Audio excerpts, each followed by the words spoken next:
Have you ever felt that the system is rigged against you? Walter Rodney devoted his life to proving you weren't imagining it and to showing how to fight back. His words were not the distant abstractions of an ivory tower professor, but the fierce truths of a man who believed philosophy should be lived in the streets, whispered in crowded kitchens, shouted in marketplaces, and written in the blood of the oppressed if necessary. He did not separate thinking from living. For Rodney, philosophy was not about interpretation, but about survival, dignity, and liberation. To understand his story, you must first understand that Rodney was never meant to survive in the world he inherited.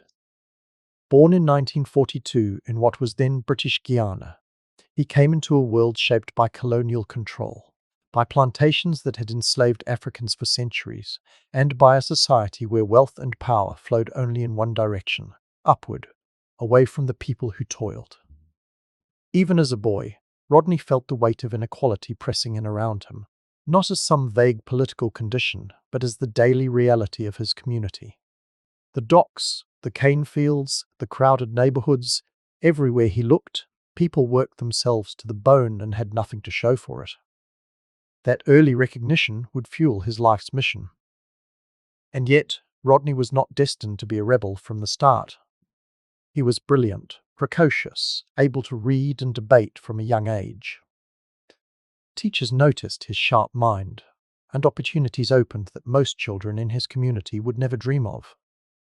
He could have followed a safe path, become a respected academic, build a career in the West, perhaps even settle into a comfortable life far away from the struggles of his people.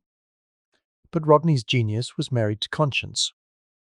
The higher he climbed into the halls of academia, the more he carried with him the faces of the poor back home.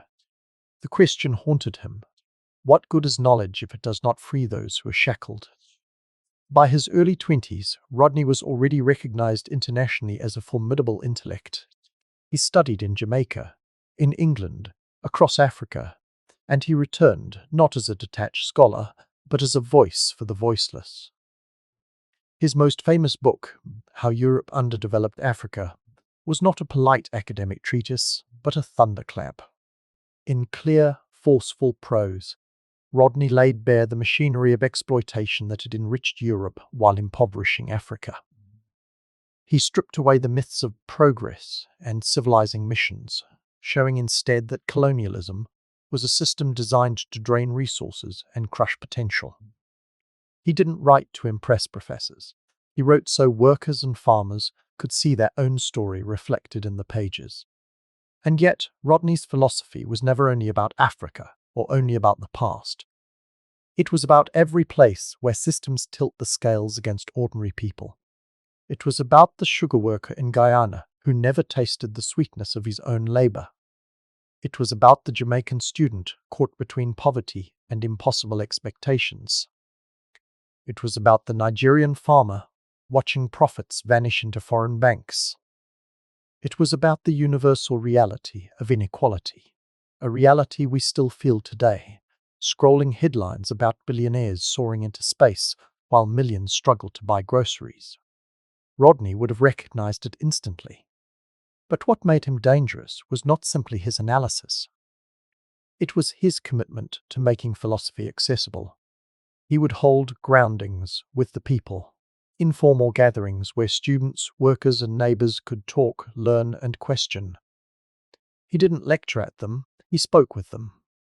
He believed that the role of an intellectual was not to stand above, but to kneel down, to meet people where they were, and hand them the tools to fight back. This was radical. It undermined elites, both colonial and local, who relied on ignorance to maintain control. To give the people language for their oppression was to give them power, and power, in the eyes of the state, was unacceptable. The result was inevitable. Governments feared him. Police followed him. Universities silenced him. And eventually, his enemies killed him. In 1980, at just 38 years old, Walter Rodney was assassinated in Georgetown, Guyana, by a bomb planted in his car. His wife and children were left behind, and a nation mourned not just the man, but the future that was stolen with him. Yet his ideas survived, smuggled across borders, whispered in study groups, written in pamphlets, kept alive by the very people he had served. Why should we care about Rodney now, decades later? Because the questions he asked remain unresolved. Why does inequality grow even in the most developed societies? Why does speaking the truth about power so often make someone a target? Rodney's life forces us to confront a brutal reality. The system is not broken. It was built this way. And unless we face that, nothing changes. There is something almost haunting about his presence in history. He was young, energetic, not the image of a weary old sage reflecting on life's mysteries, but a man in the heat of the fight, cut down before his time. That makes his philosophy feel alive, raw, urgent, unfinished. It is not a museum piece.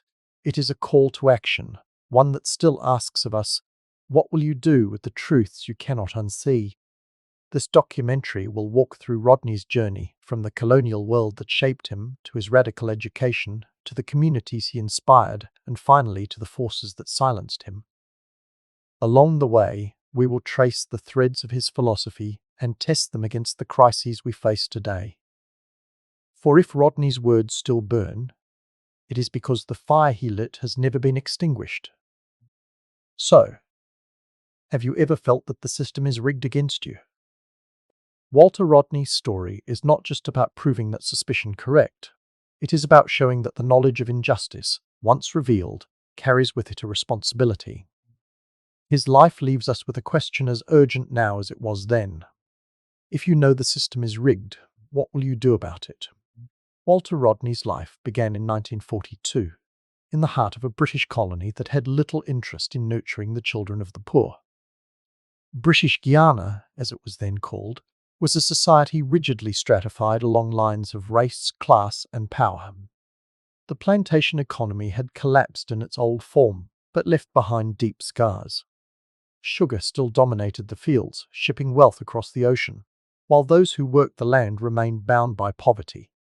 Into this world, Rodney was born, not into privilege, but into a family that understood struggle as the rhythm of daily existence. Childhood, for him, was never sheltered. It was a lens that showed him early how power works, who gets to decide, and who is forced to endure. His parents, Edward and Pauline Rodney, were not wealthy, but they were determined. They believed in the power of education, not because it offered prestige, but because it offered survival. For the children of working-class families in the colony, books were more than objects. Each page represented a chance to step outside the narrow confines of a system designed to keep them in their place. Walter was one of 9 children, and in such a crowded home, resilience was not optional. Discipline was expected, and so was responsibility. But unlike many who resigned themselves to circumstance, the Rodney family insisted on hope. They believed their son's mind could be his passport. From a young age, Walter was marked by curiosity. Teachers noted how quickly he absorbed information, how restless his intellect was. He asked questions that reached beyond the classroom. Why some families lived in sprawling colonial houses, while others squeezed into cramped yards. Why British officials seemed to float above the society they governed without ever belonging to it.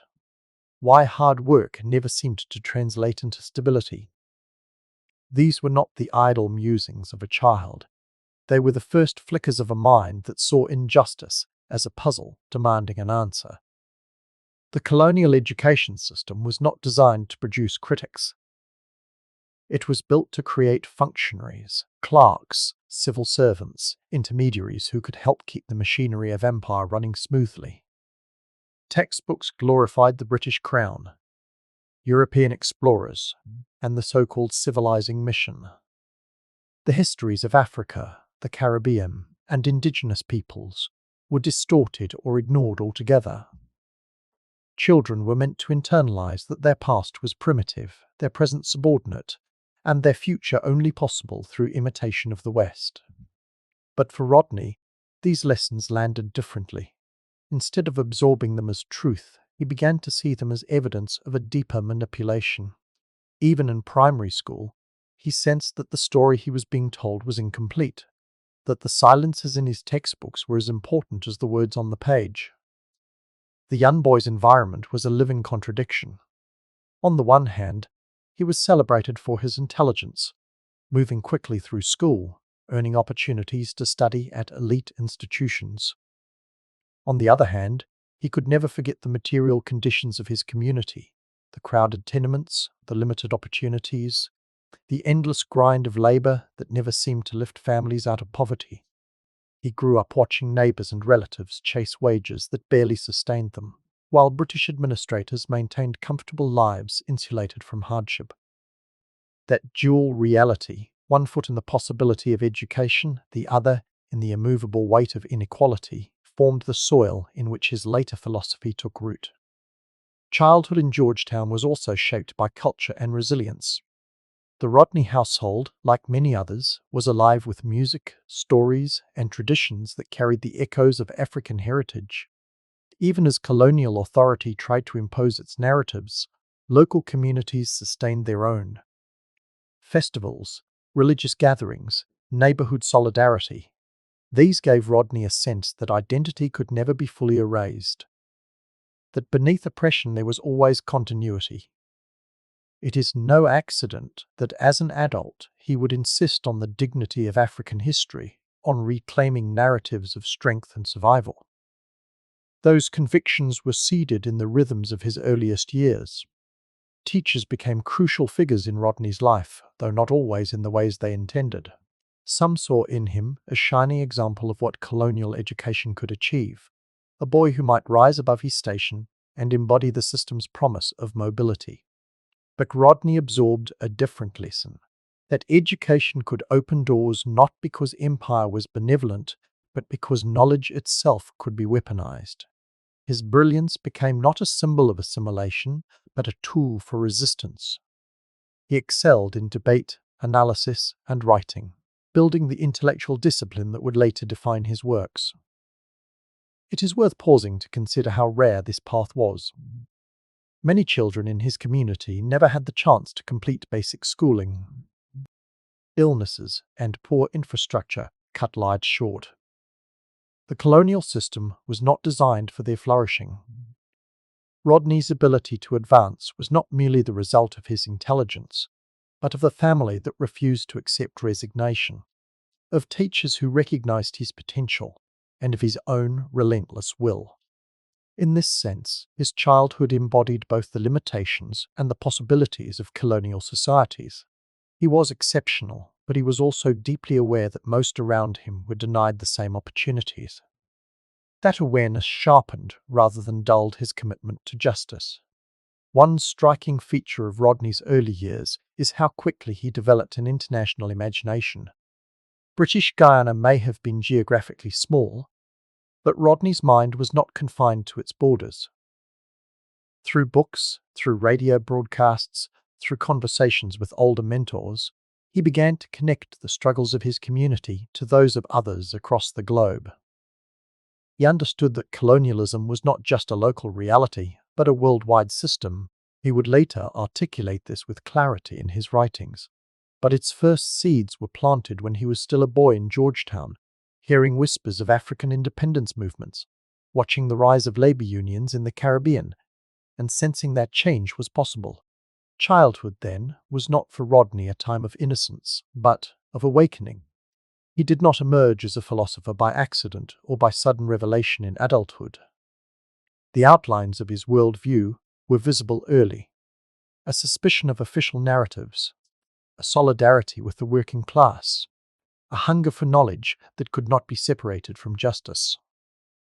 Even before he had the language of underdevelopment or exploitation, he felt their weight in the lives around him.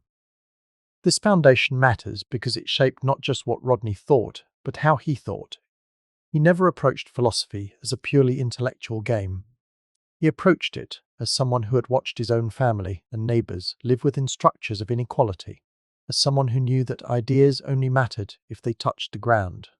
His later insistence on groundings with the people, those open discussions where knowledge was shared collectively, can be traced back to the crowded, lively, determined home in which he grew up. He understood that wisdom emerges not from isolation, but from community. Looking back, it is tempting to see his childhood as a straight line toward radicalism. But that would oversimplify. Rodney could have chosen safety. He could have accepted the path laid before him, embraced the rewards of being a bright colonial subject, and pursued personal advancement. What made his trajectory different was not just the conditions he lived in, but the choices he made. From a young age, he refused to separate his destiny from the destiny of his people. That refusal, that insistence on linking his personal advancement to collective liberation, was the essence of his foundation. And so, when we trace the arc of Walter Rodney's life, we must begin here with the boy in British Guiana, navigating a household of scarcity and ambition, absorbing the contradictions of colonial education, watching injustice unfold daily, and asking questions too urgent to ignore. These early experiences did not provide him with polished theories or sophisticated frameworks. They gave him something more enduring, a moral compass, forged in the realities of poverty and possibility, that would guide him until his final day. When we speak of Walter Rodney's brilliance, it is tempting to imagine him as an isolated prodigy, a solitary figure who pulled himself upward by the sheer force of intellect. But Rodney's life was never lived in isolation. It was inseparable from the family that raised him, the household that shaped his earliest values, and the network of kin who gave him not just biological roots, but cultural grounding. If his mind was extraordinary, his family provided the soil in which that mind could grow, even in the harsh conditions of colonial British Guiana. Walter's parents, Edward and Pauline, embodied the paradox of working-class life under colonial rule. They had little in material terms, but they carried an unshakable belief in the dignity of labor and the transformative power of knowledge. Edward, though not a wealthy man, insisted that his children respect discipline and perseverance. Pauline, managing the home and raising 9 children, modeled endurance and sacrifice. Together, they created a household where education was not optional, but a mandate, where every child was expected to strive. Yet what distinguished the Rodneys was not merely the demand for achievement, but the conviction that achievement must be shared. Success for them was never an individual prize, but a collective resource. Growing up among 8 siblings, Walter learned early how to navigate a world of competing needs and limited space. A large family meant cooperation was not a choice but a necessity. Each child had duties. Each was expected to contribute. These conditions instilled in Rodney an awareness of interdependence. He knew that his victories were not his alone, but part of a family story, woven into the sacrifices of brothers, sisters, and parents. This perspective would later shape his political philosophy, that liberation is never the achievement of an individual, but the outcome of collective struggle. Family also gave Rodney his first lessons in justice. In a home where resources were stretched thin, fairness mattered. A parent's attention, a share of food, an opportunity for schooling, these had to be distributed with care. Walter saw his mother make difficult decisions daily, ensuring that each child was provided for as best as possible. In those small negotiations of fairness, Rodney glimpsed a larger truth. Justice is not an abstract principle, but a lived practice, worked out in the intimate spaces of family before it ever reaches the halls of politics. The Rodneys were also deeply embedded in their community. Family influence extended beyond the walls of their house into a network of cousins, neighbors, church members, and fellow workers who looked out for one another. Colonial society imposed isolation on the poor, but community ties resisted that isolation. Families pooled resources, shared meals, supported each other during illness or crisis. Walter grew up seeing this mutual care in action. It taught him that survival under oppression depended not on individual escape, but on solidarity. Later, when he organized groundings with students and workers, he was echoing the communal ethos he had absorbed as a child. Knowledge should circulate, strength should be shared, no one should be left behind. Another element of Rodney's family influence was the respect for oral tradition. Stories, proverbs, and songs flowed through the household. They were not simply entertainment, they were vessels of memory and cultural continuity. The official textbooks may have denied African dignity, but within the home, family stories reclaimed it. Rodney's parents, and the older relatives who visited, passed down fragments of history, lessons of endurance, and moral teachings disguised as tales. These oral inheritances planted in Rodney an awareness that truth often survives outside official records, that to understand a people, one must listen to their voices, not only to the voices of those in power. Religious life also shaped the Rodney household. Christianity, brought by missionaries during colonialism, had been adapted and reinterpreted by Afro-Caribbean communities in ways that blended biblical faith with cultural resilience. Walter was exposed to sermons, hymns, and church gatherings that emphasized moral responsibility and collective duty. While he would later develop a secular critique of colonial power, the ethical core of his philosophy, the insistence on justice, compassion, and accountability, bore the imprint of this religious upbringing. Faith taught him that ideas must be embodied in action, that belief without works is empty. That principle would remain central to his intellectual life, even as he moved beyond church dogma. The family's sacrifices for education were especially profound. With 9 children, resources were scarce, yet Edward and Pauline ensured that Walter could continue his studies. They understood that one child's advancement could ripple outward, lifting the entire family and, by extension, the community. Walter carried that awareness with him throughout his life. He did not view his education as a personal prize, but as a responsibility. Every scholarship, every book, every lecture was an investment not just in himself, but in the many who had contributed to his journey. The sense of indebtedness fueled his later decision to return home when he could have stayed abroad in safety and prestige. It is also worth noting how the presence of siblings influenced Rodney. In such a large family, competition and cooperation intertwined constantly. Older siblings served as examples, sometimes as rivals, sometimes as protectors. Younger siblings offered opportunities for mentorship, for responsibility, for the practice of care. Walter occupied these shifting roles, developing an ability to adapt, to negotiate, to lead without alienating.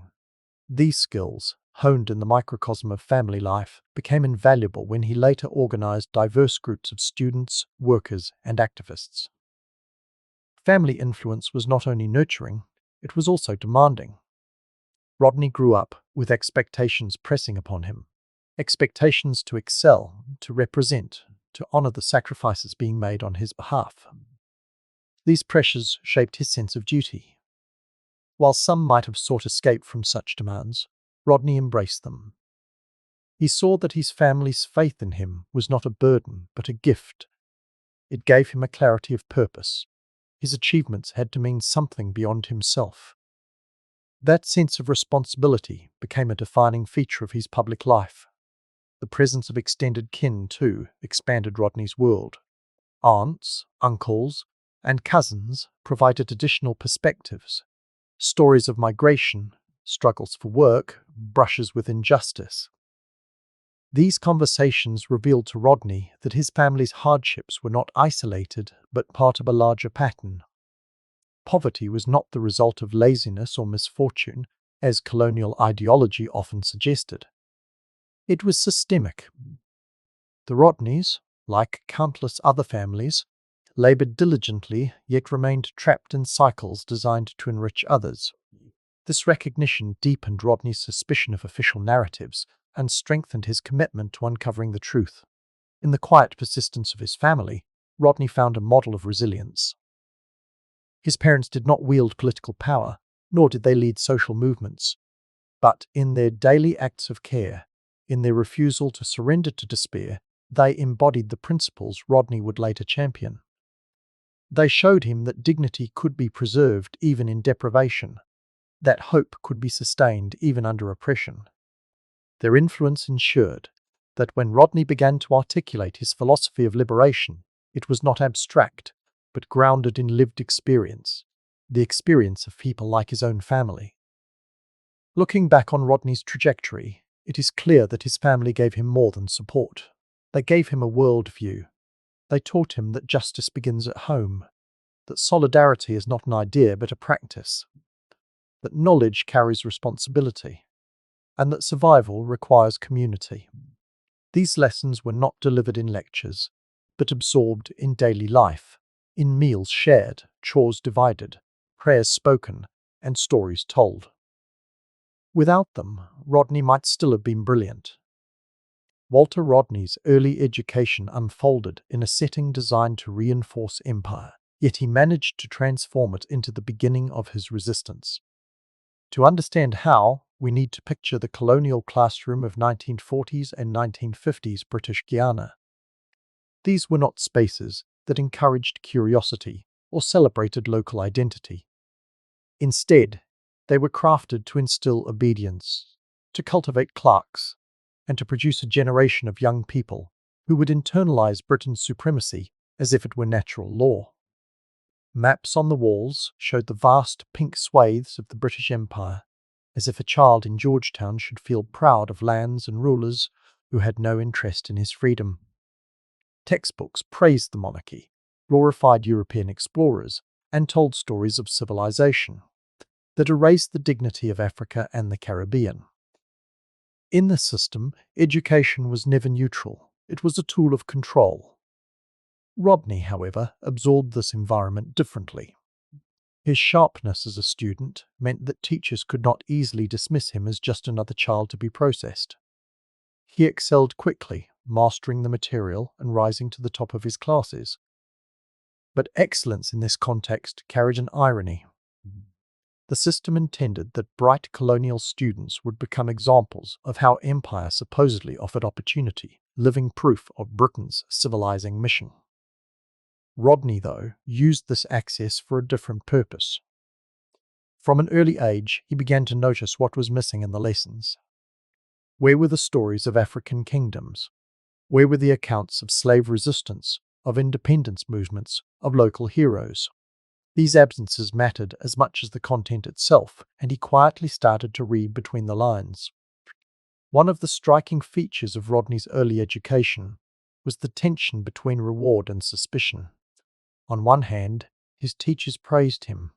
They saw in him a child who reflected well on their instruction, someone they could present as proof that colonial education could elevate the natives.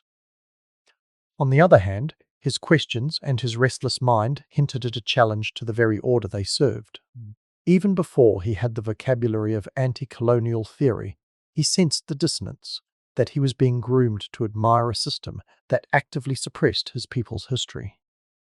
This tension stayed with him and sharpened his later ability to dissect propaganda, not only in classrooms, but in governments, economies, and global institutions.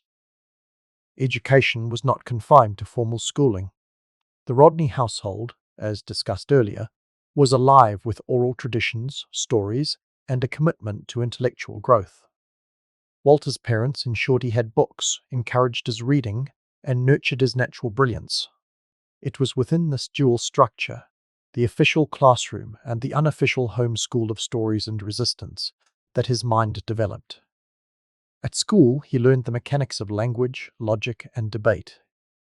At home, he learned to question, to doubt, to see beyond what he was told. Together, these forces equipped him with the ability to both master dominant narratives and dismantle them. Outside the classroom, Walter absorbed lessons from the streets and docks of Georgetown. The inequalities he witnessed daily became a countertext to the sanitized stories in his books. While his teachers spoke of progress and order, he saw neighbors laboring endlessly with little reward.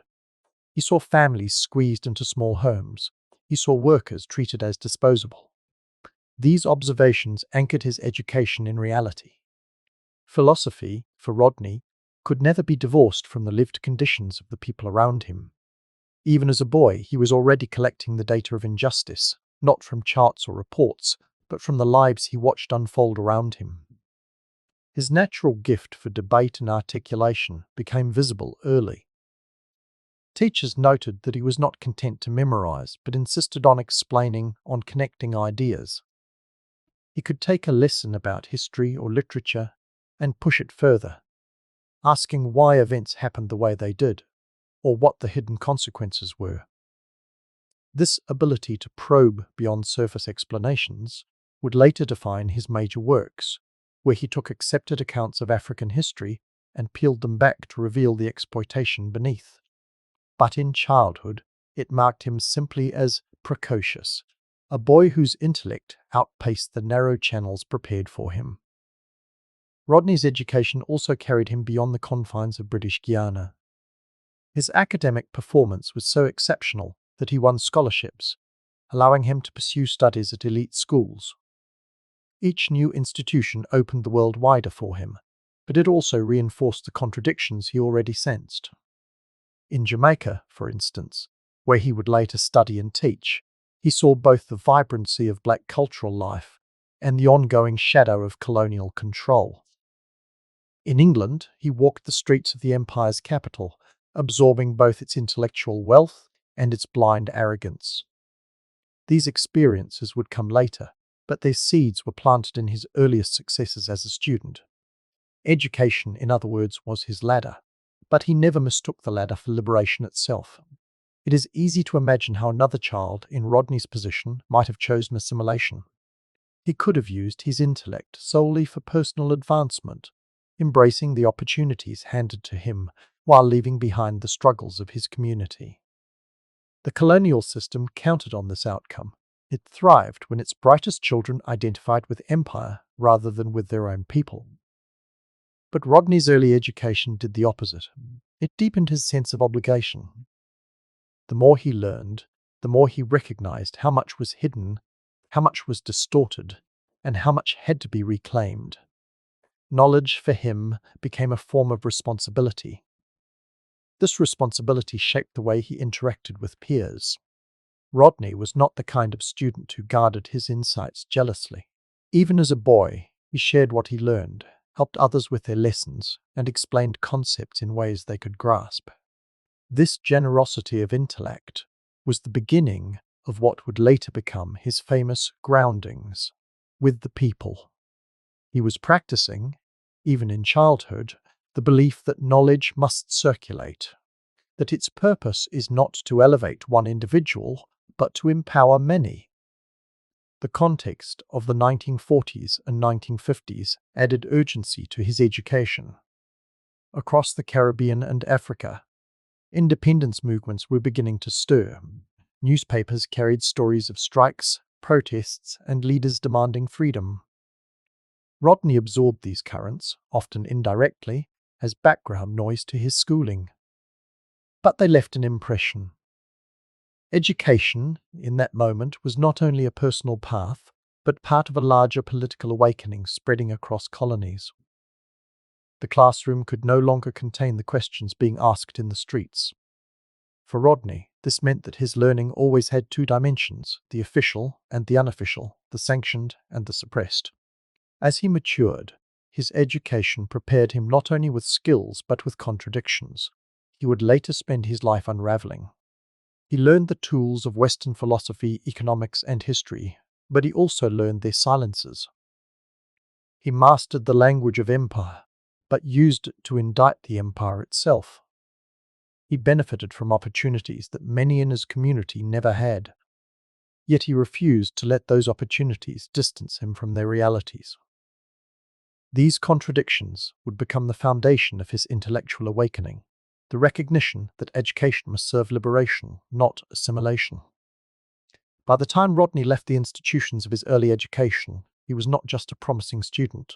He was a thinker in formation, armed with tools but searching for truth. He had absorbed the mechanics of debate, the rigor of analysis, the breadth of literature, but he had also nurtured suspicion, solidarity, and a deep sense of injustice. Education, for him, was not a destination but a weapon.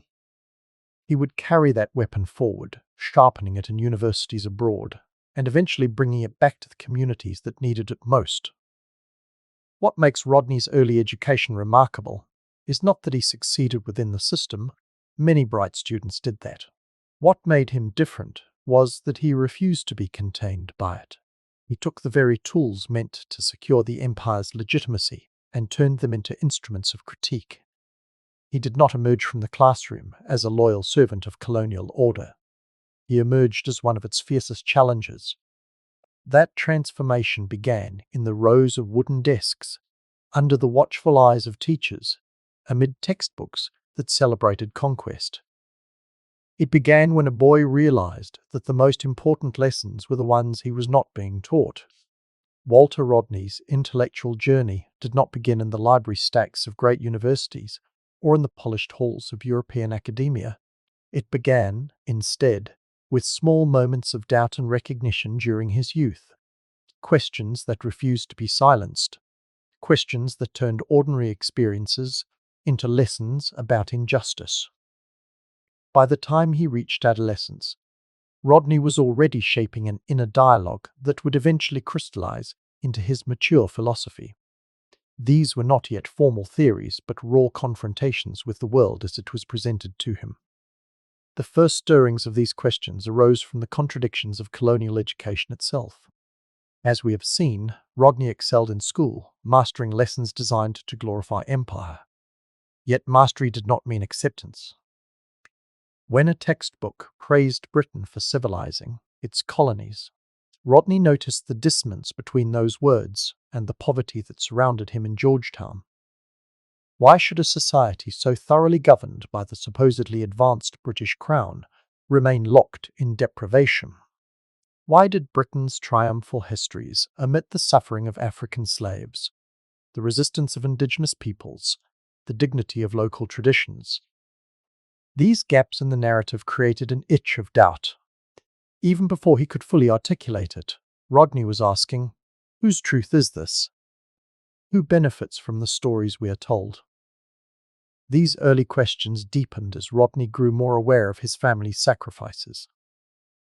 His parents invested heavily in his education, believing that knowledge could unlock opportunity. Yet Rodney began to wonder what good it was if only a few could escape, while many remained trapped. Was education simply a ladder for the lucky few? Or could it become something more, a lever to lift entire communities? This question followed him for the rest of his life, guiding his rejection of elitism and his insistence that knowledge must circulate among the people rather than being hoarded by an educated class. The streets of Georgetown offered another source of philosophical inquiry. Watching dock workers toil under brutal conditions, seeing vendors scrape together a living while officials walked past them untouched, Rodney could not help but question the fairness of the economic order. Why was labor, the very thing that sustained society, rewarded with so little, while wealth concentrated elsewhere? This was not an abstract reflection for him, but an observation born of daily encounters. Philosophy for Rodney did not begin in textbooks. It began in noticing who carried the burdens and who reaped the benefits. He was asking, in essence, the question that would later animate how Europe underdeveloped Africa. Why does exploitation persist, and how is it disguised as normal life? Adolescence sharpened these reflections further. As he advanced academically, he entered circles where expectations diverged sharply from the realities of his home and community. Teachers and officials praised him as a model student, a symbol of colonial education's success. But Rodney began to perceive the trap embedded in that praise. Was he being celebrated for his potential to serve empire rather than to challenge it? Was education truly a tool of liberation, or was it a mechanism to create obedient intermediaries between the rulers and the ruled? The unease this created marked one of his first clear philosophical dilemmas: how to reconcile personal advancement with collective responsibility. Another layer of questioning emerged as Rodney encountered religion in more complex ways. Raised in a community shaped by Christianity, he absorbed lessons of morality, compassion, and duty. But, as he grew older, He also began to see the contradictions between Christian teachings of love and justice and the colonial structures maintained by church authorities. Rodney's youthful mind wrestled with this hypocrisy. Could a faith that demanded silence in the face of oppression truly be sacred? Or was true spirituality inseparable from justice? While Rodney would not abandon the moral influence of his upbringing, these early questions helped him separate the core values of compassion from the institutional betrayals of religious power. His reading habits further encouraged this restless inquiry. With limited access to books beyond the colonial curriculum, Rodney gravitated toward anything he could find: newspapers, pamphlets, borrowed texts. Each piece of information expanded his field of questions. News of African independence movements raised the issue of why some nations were breaking free while others remained under colonial rule. Reports of strikes and protests in the Caribbean made him ask why workers were willing to risk everything for dignity. In these fragments of information, Rodney saw hints of a larger story, one that the official curriculum refused to tell. He began piecing together, even informally, a worldview that connected personal experience to global structures. Rodney's philosophical questions were not confined to oppression alone. They also touched on identity. Growing up in a society where colonial culture dominated public life, Rodney wondered what it meant to be truly Guyanese, truly Caribbean, truly African. He noticed how European norms shaped standards of success, beauty, and authority, while local traditions were marginalized. Was authenticity even possible in such a world? Could a colonized people reclaim pride without imitating the very structures that demeaned them? These questions of identity, dignity, and authenticity echoed those asked centuries earlier by thinkers across the African diaspora, from Olaudah Equiano to W.E.B. Du Bois, but Rodney encountered them in his own lived context. One particularly formative moment came during debates with peers. Even in childhood and adolescence, Rodney loved to argue ideas. His classmates sometimes parroted the colonial narratives, repeating that Britain had brought order and progress. He would point to the realities they all saw: poverty, inequality, exploitation, and ask how such conditions aligned with the claims of progress. These informal debates became his first exercises in public philosophy, testing his ability to frame arguments, to persuade, and to plant doubt in others' minds. Through them, he began refining not only his questions but also the language with which he posed them. Importantly, Rodney's early inquiries carried an emotional charge. They were not sterile intellectual puzzles. They emerged from empathy, from watching the struggles of people he knew, from sensing the weight of his parents' sacrifices, from feeling the dissonance between what he was taught and what he saw. Philosophy for him was never a game of concepts detached from life. It was a search for coherence in a world that constantly offered contradictions. That is why his questions persisted. They were rooted in lived experience and demanded real answers. Looking back, we can see that these first philosophical questions contained the seeds of his later mature ideas. The suspicion of official narratives would grow into his analysis of underdevelopment. The concern for collective over individual advancement would shape his practice of groundings. The tension between religion and justice would inform his moral vision of liberation. The questions about identity would fuel his insistence on reclaiming African dignity. All of these later positions began as questions, not answers, in the mind of a young boy confronting the world around him. And yet, what made Rodney distinct was not merely that he asked these questions, but that he refused to let them dissipate into the background noise of life. Many children notice contradictions. Most learn to suppress them. His willingness to dwell in discomfort, to hold on to questions others avoided, defined his early intellectual path. He was not content with explanations that soothed. He sought explanations that revealed. By the time Rodney approached adulthood, he was already a philosopher in practice, even if he did not yet have the credentials or recognition of one. His first philosophical questions had given him a lens through which to view the world, a lens that magnified injustice, amplified silence, and demanded truth. That lens would guide him through the next stages of his life, as he pursued higher education abroad, met mentors, and began shaping his first major works. But the roots were already there, in the boy who looked around his colonial classroom and refused to believe that the story was complete. Every philosopher who leaves a lasting mark on history passes through a crucible, a moment, or often a series of moments, when the comfortable path collapses and a more demanding one is chosen. For Walter Rodney, that crucible took the form of a formative crisis that reshaped the way he understood himself, his community, and his responsibility as an intellectual. By the time he entered his late teens and early 20s, the contradictions he had wrestled with since childhood sharpened into a clash between opportunity and conscience.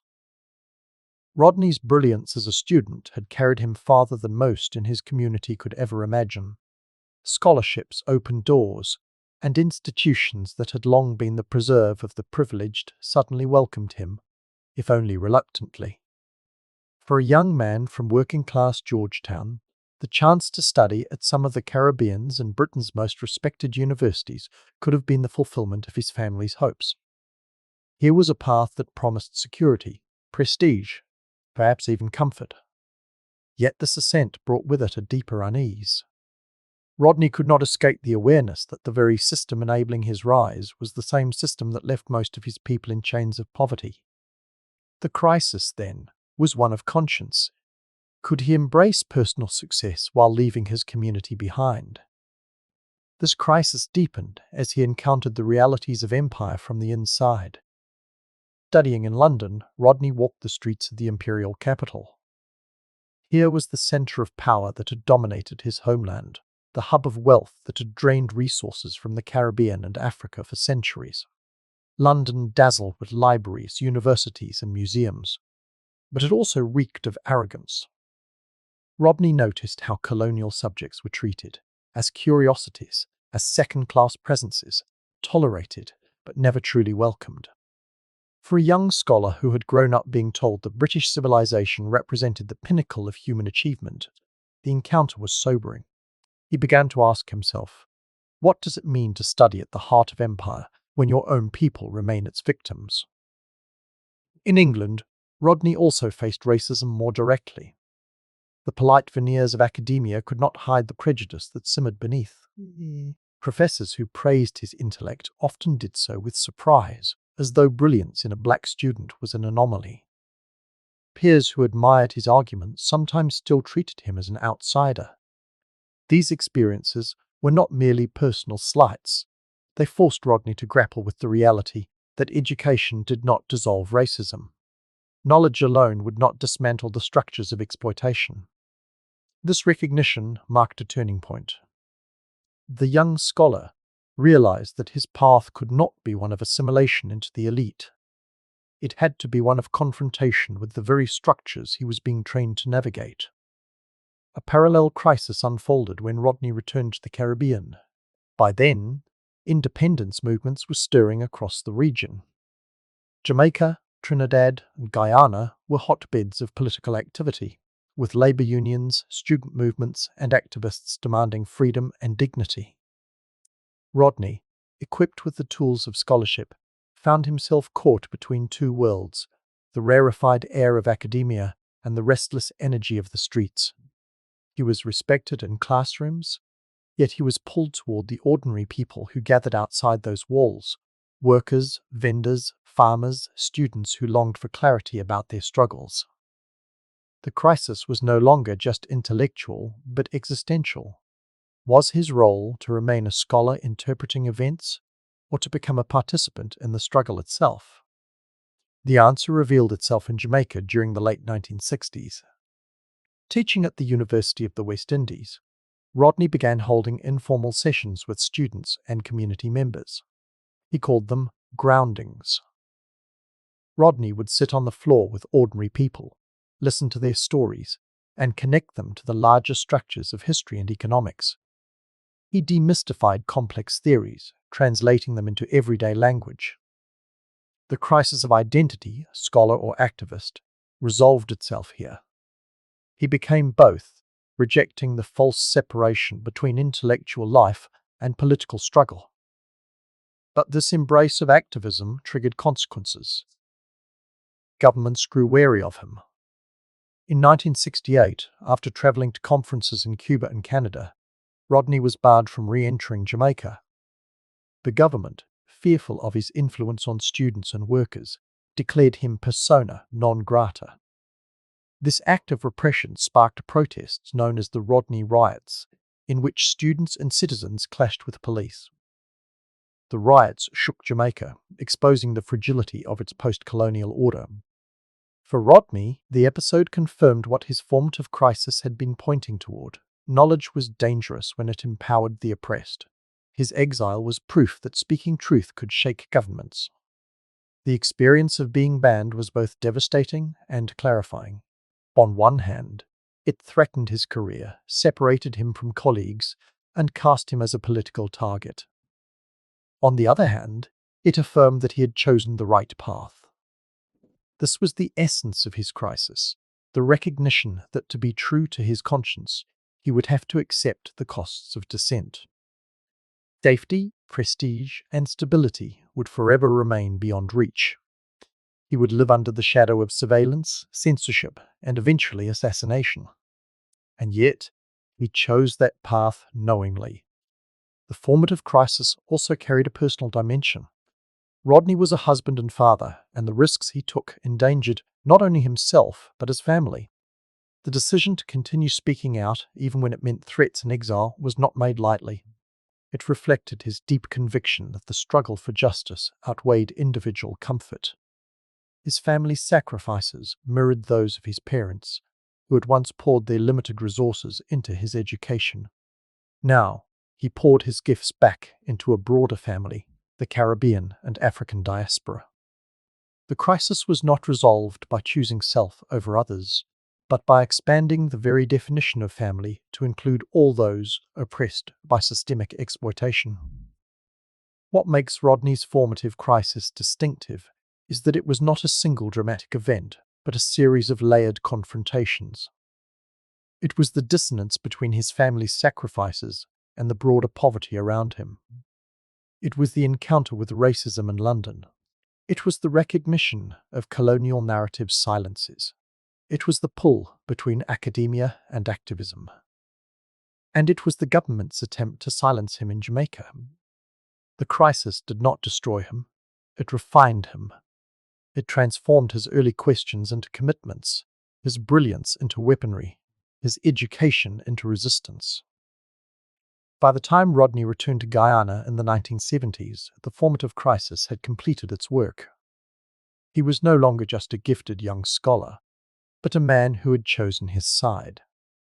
He would not seek safety within the academy or validation from Western institutions.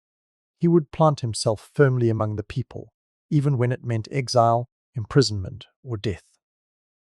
The boy who once wondered why his textbooks left out Africa's dignity had grown into the man who would write How Europe Underdeveloped Africa.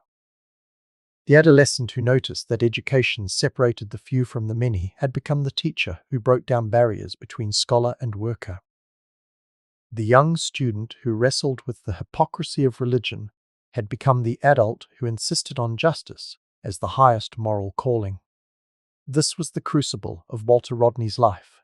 The moment when intellect collided with conscience, when opportunity clashed with solidarity, when safety gave way to sacrifice. The formative crisis did not end with resolution, but with commitment. From this point forward, Rodney would live not as a detached thinker, but as a philosopher of liberation, one who knew that ideas were never neutral and that truth carried consequences. Walter Rodney's intellectual awakening did not arrive as a sudden epiphany, but as a steady unfolding, a layering of influences and revelations that gradually reshaped his vision of the world. The formative crisis had already forced him to choose between assimilation into empire and solidarity with the oppressed. What followed was the flowering of that choice into a coherent worldview, one that blended historical analysis, moral conviction, and political urgency. By the late 1960s, Rodney was no longer just a sharp student asking hard questions. He was becoming an intellectual force who understood that knowledge itself could be an instrument of liberation. Part of this awakening came from travel. Rodney's scholarships and academic achievements carried him beyond British Guiana into Jamaica, Cuba, Tanzania, and England. Each new context exposed him to different dimensions of struggle. In Jamaica, he witnessed a society where independence had been declared, but inequality persisted, where colonial legacies haunted classrooms and factories alike. In Cuba, he encountered a revolutionary society attempting to reorganize its structures of power in the wake of overthrowing dictatorship. In Tanzania, he lived in a country actively experimenting with socialism under Julius Nyerere, a leader committed to African unity and self-reliance. Each environment sharpened his sense that exploitation was not an accident, but a structure that could be named, analyzed, and resisted. His time in Tanzania in particular left a lasting impression. Unlike the Caribbean, where post-colonial states often remained tethered to old power structures, Tanzania was engaged in an ambitious project of social transformation. Nyerere's vision of ujamaa, familyhood, emphasized communal values, rural development, and equality.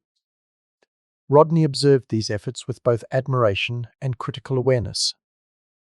He saw the possibilities of a society attempting to free itself from colonial exploitation, but he also noted the challenges and contradictions.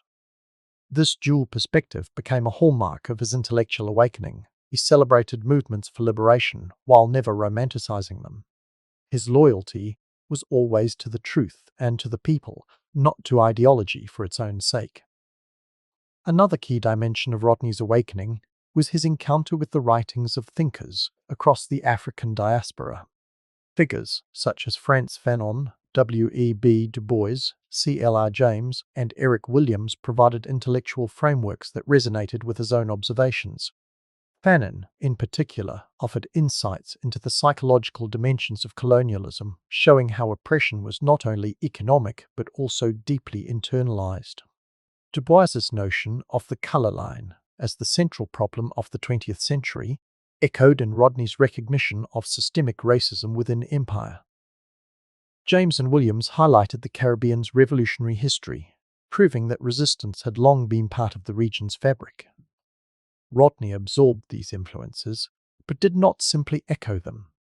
He adapted their insights to his own contexts, fusing them into a philosophy that spoke directly to the Caribbean and Africa. The intellectual awakening was also a matter of method. Rodney developed an approach to history that challenged the sanitized narratives of empire. He insisted that history must be told from the perspective of the oppressed, not the oppressors. This meant centering the experiences of workers, peasants, and enslaved peoples, and showing how their struggles shaped societies as much as, if not more than, the decisions of kings and governors. This perspective required immense research and discipline, but it also required humility, the willingness to see truth in the lives of ordinary people rather than only in official documents. His later writings demonstrated this methodology clearly, but it was in these years that the approach crystallized. Rodney's awakening was not only intellectual, but also pedagogical. He came to believe that the role of a thinker was not to hoard knowledge, but to translate it. This conviction animated his practice of groundings. He saw how alienating academic jargon could be, how easily it separated intellectuals from the communities they claimed to represent. Rodney chose a different path. He took complex analyses of colonialism, capitalism, and history and rendered them in plain, vivid language. He did so not to dilute the truth, but to make it accessible, believing that ideas achieve their power only when they circulate freely among those who can use them. This pedagogical shift was itself an awakening, the realization that the true measure of intellectual work is not recognition from peers, but impact among the people. There was also a moral dimension to this awakening. Rodney came to see intellectual life as inseparable from ethical responsibility.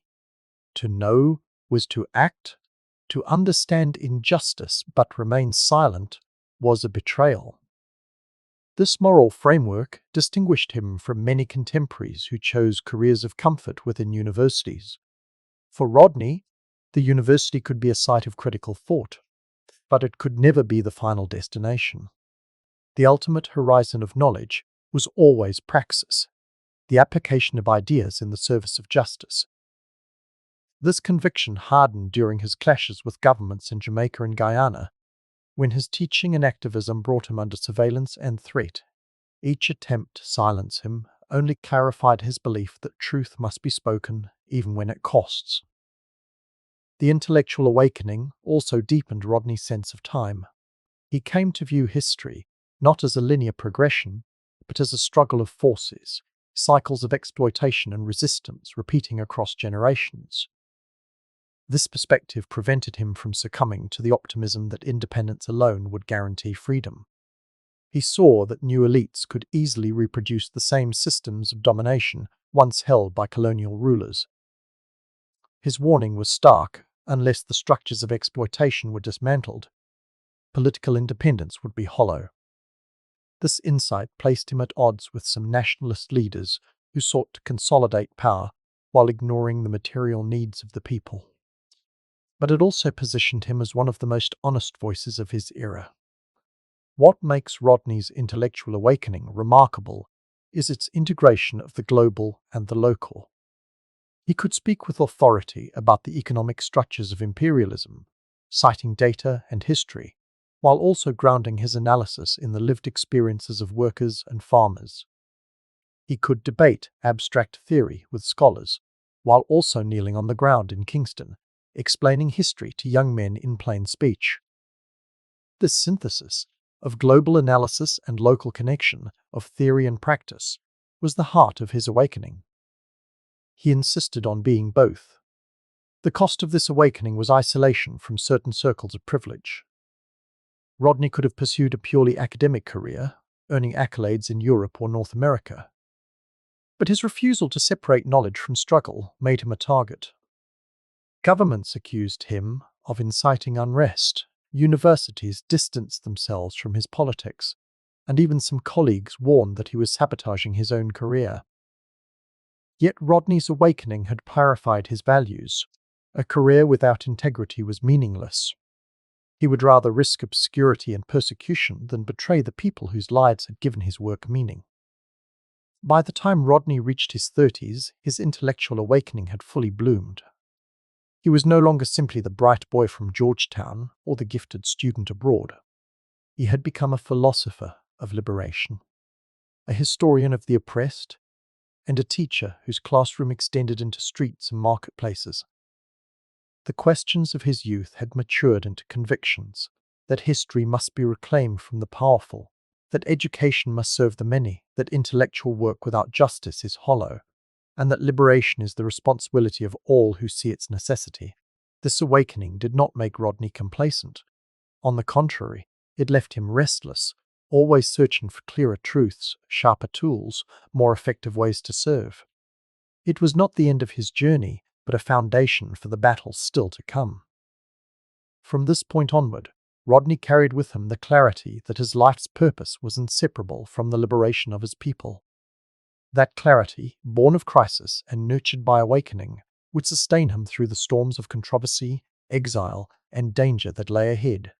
Every thinker, no matter how original, grows in conversation with others.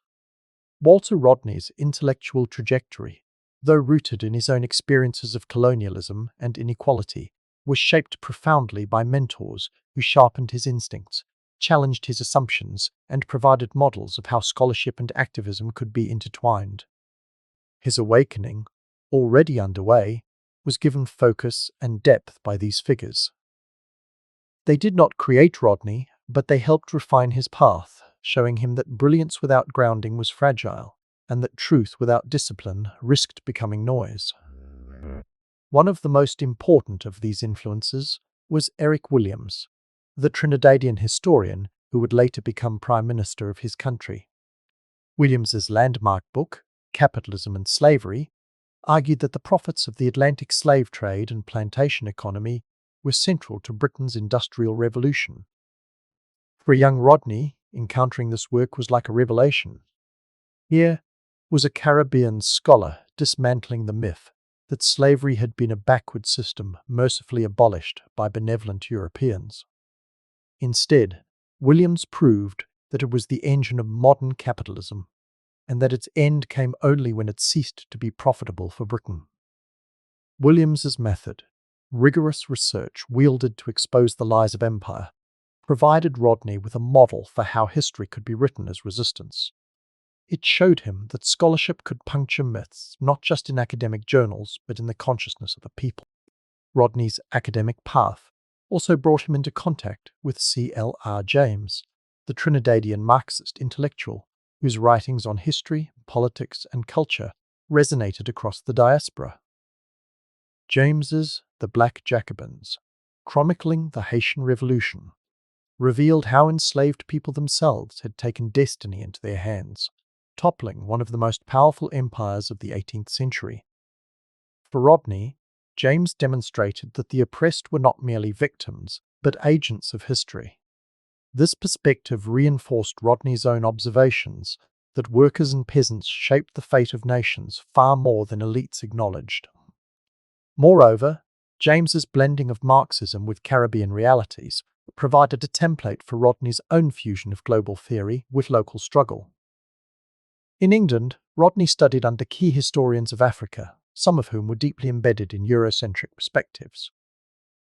Yet even these encounters were instructive. While certain professors sought to frame Africa as a continent without history before European arrival, Rodney resisted, using their arguments as foils against which to sharpen his own counter-narratives. At the School of Oriental and African Studies in London, he absorbed the tools of historical method while simultaneously recognizing the blind spots of Western academia. The mentorship he received here was thus paradoxical.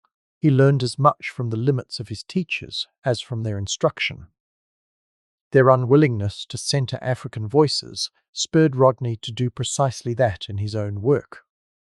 Rodney's intellectual influences were not limited to professional scholars. He drew deeply from the example of Frantz Fanon, whose writings, particularly The Wretched of the Earth, circulated widely among radicals of the 1960s.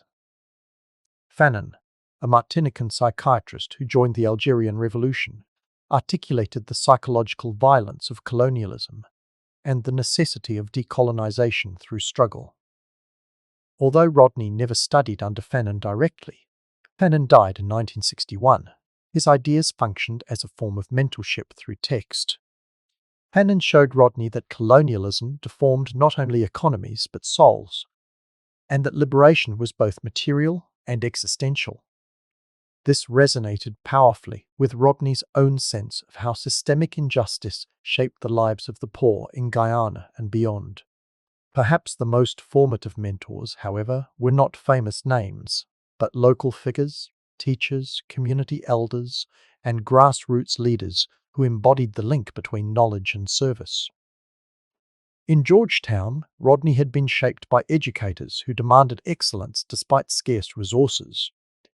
Later, in Jamaica, he learned from Rastafarian leaders and working-class activists whose critique of colonial society was not written in books, but spoken in chants, music, and conversation. These men and women, often dismissed by elites as ignorant, revealed to Rodney the depth of wisdom carried in oral traditions and lived experience. They mentored him in a different way, not by teaching him theories, but by embodying the very principle that liberation must begin with the people themselves. The Rastafarian community, in particular, left an indelible mark on Rodney. When he held groundings in Kingston, it was with Rastafarians that he spent long hours exchanging ideas. They spoke of Babylon, their term for the oppressive system of colonial and neo-colonial power, and of the need for spiritual and material liberation. Rodney listened intently, recognizing in their language and music a radical critique that resonated with his own developing philosophy. Their mentorship was mutual. They sharpened his understanding of grassroots struggle, while he offered them historical and economic frameworks to situate their resistance within a global context. This exchange of wisdom was a model of the reciprocal relationship he believed should exist between intellectuals and the people. The presence of mentors also forced Rodney to confront choices about his own future. Watching Eric Williams shift from historian to politician, he saw both the possibilities and perils of wielding power. Williams used history as a tool for independence, but once in office, he sometimes reproduced the authoritarian tendencies of the colonial state.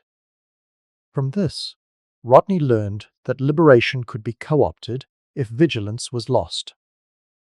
Similarly, observing James's long career of activism in exile taught him the costs of dissent, but also the enduring influence one could have by refusing compromise. Mentorship, in Rodney's case, was not about imitation, but about discernment, taking lessons from the triumphs and failures of those who came before him. It is important to note that Rodney never treated mentorship as a one-way transfer of wisdom. He believed in dialogue, in the mutual exchange of insight. Even with figures he admired deeply, he maintained critical distance. He was not afraid to diverge, to adapt, to forge his own synthesis. This independence of mind ensured that while he stood on the shoulders of giants, his vision remained distinctly his own. He was mentored, but never molded, influenced, but never absorbed. From Williams, he took the rigor of archival research. From James, the conviction that the masses make history. From Fanon, the recognition of colonialism's psychological grip. From local elders, the respect for oral knowledge and community wisdom. Together, these influences produced a thinker who was as comfortable in the library as he was in the marketplace, as fluent in Marxist theory as in Rastafarian idioms, as attentive to footnotes as to folk songs. His mentors gave him tools, but Rodney's genius lay in how he combined them into a philosophy that was both scholarly and grounded. The story of Rodney's mentors reminds us that intellectual awakening is never solitary. Every great thinker is shaped by a chorus of voices, some affirming, some resisting, some challenging, some inspiring. For Rodney, these voices came from books and from people, from classrooms and from street corners, from Caribbean revolutionaries and African leaders. Together, they formed the crucible in which his thought matured. The boy who once doubted his textbooks had now found teachers who confirmed his suspicions and gave him frameworks to replace lies with truth. By the late 1960s, Rodney had absorbed these influences into a coherent mission. His mentors had shown him the power of history, the necessity of grounding knowledge in the lives of the oppressed, and the dangers of separating intellect from action. Armed with these lessons, Rodney was ready to step fully into his own role, not merely as a student of mentors, but as a mentor himself to a new generation of students, workers, and activists. The cycle of influence had prepared him to give back, to become for others what Williams, James, Fanon, and countless unnamed elders had been for him: a guide, a challenger, a companion in the pursuit of liberation. For Walter Rodney, the movement from student to thinker was marked not by gradual accumulation alone, but by moments of clarity, those rare instances when a constellation of questions, influences, and lived experiences aligned into something coherent. His first major insight, the one that would define his intellectual and political mission, was this: underdevelopment was not the natural state of Africa and the Caribbean, but the direct and deliberate outcome of Europe's exploitation. What had been presented to him as accident, misfortune, or cultural deficiency revealed itself as structure. Poverty, he realized, was manufactured, engineered through centuries of slavery, colonialism, and neocolonialism. This insight may sound straightforward now, but in the mid-20th century it was radical. The dominant narrative insisted that Africa lagged behind because of inherent backwardness, that the Caribbean struggled because its people lacked discipline or enterprise. that colonial rule had been necessary to drag primitive societies into modernity. Even among well-meaning intellectuals, there was often a quiet acceptance that the West's wealth was the result of its own genius rather than the plunder of others. Rodney's revelation cut through these myths with precision. Europe's prosperity was built on extraction, and Africa's poverty was not a failure of effort, but the residue of theft. The formation of this insight owed much to the mentors and environments that had shaped him, but it also carried Rodney's distinctive stamp. He was not content to repeat slogans about exploitation. He sought to demonstrate, with historical evidence and economic logic, exactly how the machinery of underdevelopment operated. Plantation slavery was not only brutal, it generated capital that fueled Britain's industrial revolution. Colonial taxation was not only unfair, it siphoned resources away from development into imperial coffers. Post-independence trade agreements were not only lopsided, they ensured dependency by keeping former colonies locked into providing raw materials while importing finished goods at inflated prices. This was the structure of underdevelopment, a system designed to enrich the few and impoverish the many. Rodney's first major insight was not confined to economics. He understood that material underdevelopment carried psychological and cultural dimensions as well. Colonialism had not only stolen labor and wealth, it had also stolen narratives. It convinced colonized peoples that their poverty was deserved, that their history was irrelevant, and that their liberation was impossible. This meant that the struggle was not only for material resources, but for consciousness itself. To recognize that underdevelopment was engineered was to shatter the illusion of inferiority.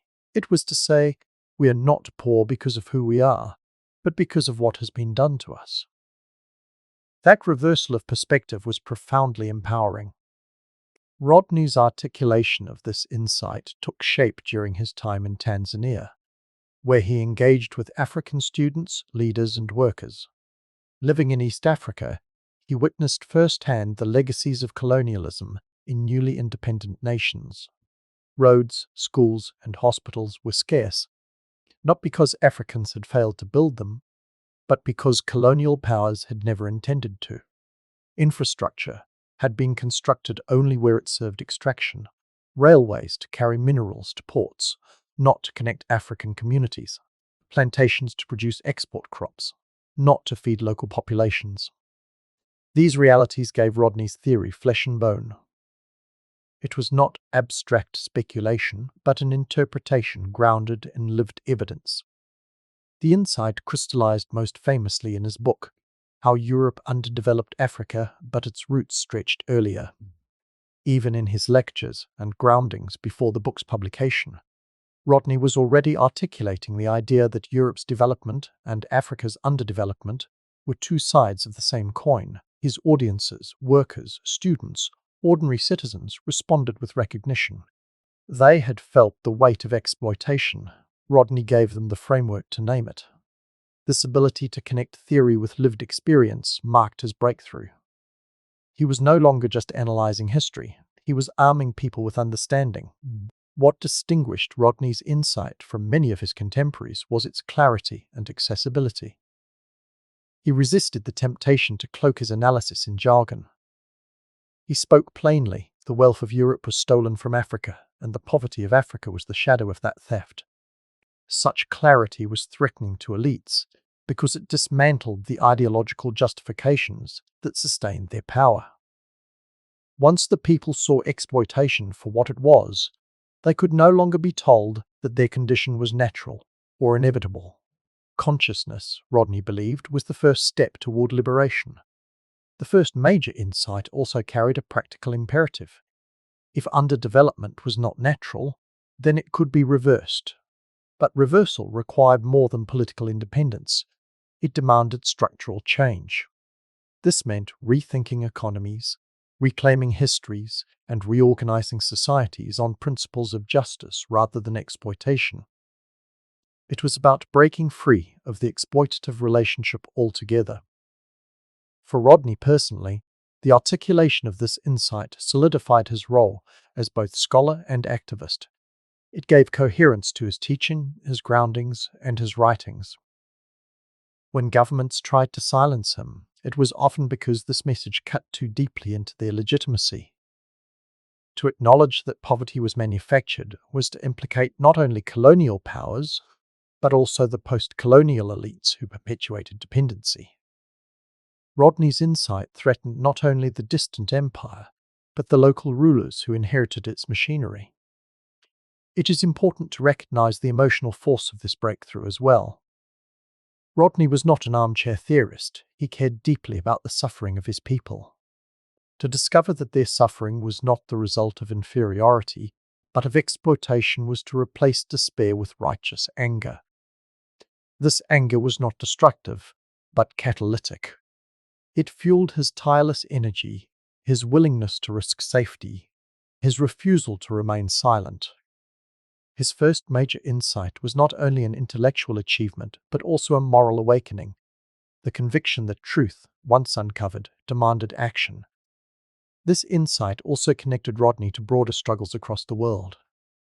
His analysis resonated with activists in Latin America, Asia, and the African diaspora who were confronting similar structures of exploitation. Underdevelopment was not unique to Africa or the Caribbean. It was the condition of the global South under imperialism. Rodney's framework helped unify these struggles, providing a common language that transcended national boundaries. In this sense, his first major insight was also his entry into a global conversation about liberation. Looking back, it is clear that this breakthrough defined Rodney's trajectory. Without it, he might have remained a brilliant but conventional historian, documenting the past without shaking the present. With it, he became a revolutionary intellectual, a man whose ideas ignited movements and frightened governments.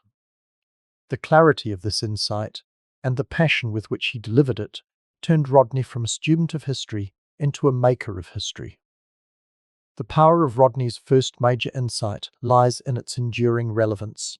Decades after his death, the patterns he described remain visible: resource-rich nations impoverished by global trade, elites enriching themselves while the masses suffer, narratives of development.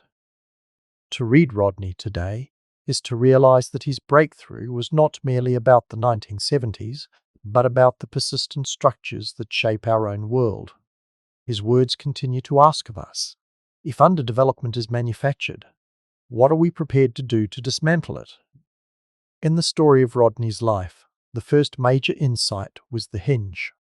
It gathered together his childhood observations, his family's sacrifices, his early questions, his mentor's influence, and his formative crises, and turned them into a vision. That fire would illuminate his works, guide his activism, and ultimately draw the attention of those who sought to extinguish him. Yet the flame of that insight still burns, challenging us to see inequality not as fate, but as the deliberate outcome of systems that can, and must, be changed.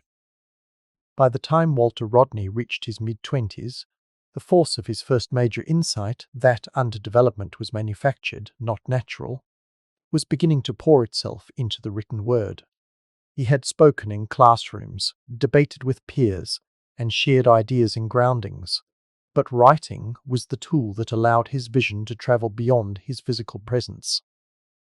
His early writings were not yet the monumental "How Europe Underdeveloped Africa," but they were the foundation stones that revealed both his method and his mission. They showed a young scholar testing his voice, sharpening his arguments, and discovering how to transform personal conviction into historical narrative and political analysis. One of Rodney's first intellectual exercises was his doctoral dissertation, completed at the School of Oriental and African Studies in London. Titled A History of the Upper Guinea Coast, 1545 to 1800, this work explored the dynamics of West African societies during the rise of the Atlantic slave trade. At first glance, it was a conventional academic project: archival research, historical synthesis, footnotes and citations. Yet beneath the formal structure, Rodney's perspective was already breaking with orthodoxy. While many European historians depicted African societies as passive victims or background scenery for European expansion, Rodney centered African agency.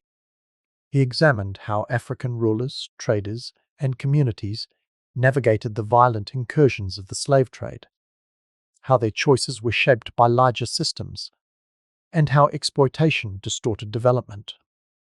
His dissertation demonstrated a conviction that would define all his later writing, that history must be told from the ground up, from the perspective of the oppressed rather than the oppressor. This was not an easy stance in 1960s academia. The dominant narrators of African history were still filtered through colonial assumptions, even as decolonization was sweeping the continent. For a young Guyanese scholar to insist on the legitimacy and complexity of African perspectives was itself a challenge to entrenched norms. Rodney's early academic writing showed a discipline that refused to be trapped by prevailing frameworks. He mastered the rules of the scholarly game, but he used them to expose the game itself. This ability to work within academic forms while undermining their ideological assumptions was already visible in his earliest published work. Beyond his dissertation, Rodney also began contributing essays and articles that connected his historical research to contemporary issues. He published in journals that reached both academic and activist audiences, writing about the political economy of slavery, the legacies of colonialism, and the cultural dimensions of resistance. These writings were less polished than his later books, but they carried the same clarity. Exploitation was not accidental, but structural, and liberation required both analysis and action. His voice was direct, unpretentious, and always anchored in evidence. Unlike some contemporaries who leaned heavily on abstraction, Rodney insisted on concreteness. He wanted readers to see in his words the mirror of their own realities. Rodney's early writings also revealed his growing interest in pedagogy. He did not write only for fellow scholars. He wanted to reach students, workers, and activists. This meant experimenting with style, choosing language that was plain yet forceful, examples that were immediate rather than distant. Some of his essays circulated as pamphlets, passed hand to hand, read aloud in small gatherings. These texts, though modest in form, carried disproportionate impact because they offered people a vocabulary to describe what they were already experiencing. When Rodney explained how colonial trade drained wealth from Africa, a worker in Kingston or Dar es Salaam could see the same pattern in their own lives. The resonance was immediate and transformative. Another important feature of Rodney's early writings was their internationalism. He refused to confine himself to the Caribbean or Africa in isolation. He drew connections between the plantation economies of the West Indies, the resource extractions of Africa, and the industrial rise of Europe. This comparative perspective made his work both powerful and accessible across different contexts. A reader in Guyana could see their struggle mirrored in Nigeria. A Tanzanian student could see echoes of their history in Jamaica. Rodney's pen stitched together a global map of exploitation, showing how seemingly separate histories were threads in a single fabric. This global lens set him apart from many scholars who focused narrowly on national histories. His early writings also revealed the emotional undertone that distinguished him from more detached academics. Rodney did not write as if history were a distant object. He wrote as if it mattered, as if uncovering its truths could change lives. His prose carried urgency, the sense that the stakes were high because the consequences of misunderstanding history were profound. To misinterpret Africa as backward was not only academically wrong, it justified ongoing exploitation. To ignore the role of colonialism in poverty was not only careless, it perpetuated injustice. This moral charge gave his early texts a vitality that drew readers in. The reception of Rodney's early writings varied. Within academic circles, some admired his rigor, while others dismissed him as too political. Governments and elites were wary of his conclusions, recognizing the subversive potential of his analysis. Among students and workers, however, his writings found eager audiences. They circulated beyond the boundaries of academia, discussed in study groups, quoted in speeches, and remembered in protests. The fact that his early essays could leap out of the university and into the streets was a sign of the path he was carving. The scholar-activist whose words belonged to the people as much as to the academy. This phase of Rodney's life also highlighted a key tension: how to balance scholarly credibility with political commitment. His early writings walked a fine line. He produced meticulous historical research that met academic standards, while simultaneously infusing it with radical implications. For Rodney, the choice was never between rigor and relevance, it was always both. His discipline in research gave his political arguments weight, while his moral conviction gave his academic work urgency. It is worth pausing to consider how unusual this was for someone so young. Many scholars spend their early years mastering methods, establishing careers, and delaying risk until later. Rodney, in contrast, wrote with the confidence of someone who knew that time was short and that silence was complicity. His early writings carry the energy of youth, but also the weight of destiny. They read as if he already sensed that his life would be brief, and that his words would have to carry farther than his body ever could. The content of his early writings also revealed his trajectory. He moved steadily from description to critique, from analysis to prescription. He did not stop at documenting the slave trade or colonial economies. He began to articulate what needed to be done. Independence, he argued, was not enough if it left economic structures intact. Education, he insisted, must be democratized. History, he declared, must be reclaimed from the margins. These themes would later define his most famous works, but they were already present, germinating in his first publications. Looking back, Rodney's early writings were more than intellectual exercises. They were rehearsals for revolution. They taught him how to use evidence to dismantle myths, how to craft language that connected with ordinary people, how to situate local struggles within global systems. They revealed a man refusing to separate thought from action, determined to make history serve the living rather than the dead.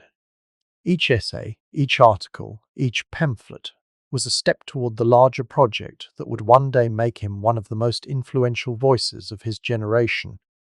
And so, while his later works would cement his reputation, it is in his early writings that we see the first sparks catching flame.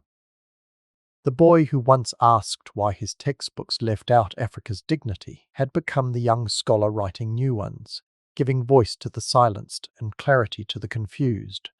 These writings were not the end of his journey, but they were the proof that his insight had found form, that his conscience had found words, and that his pen would be as dangerous to the powerful as any weapon.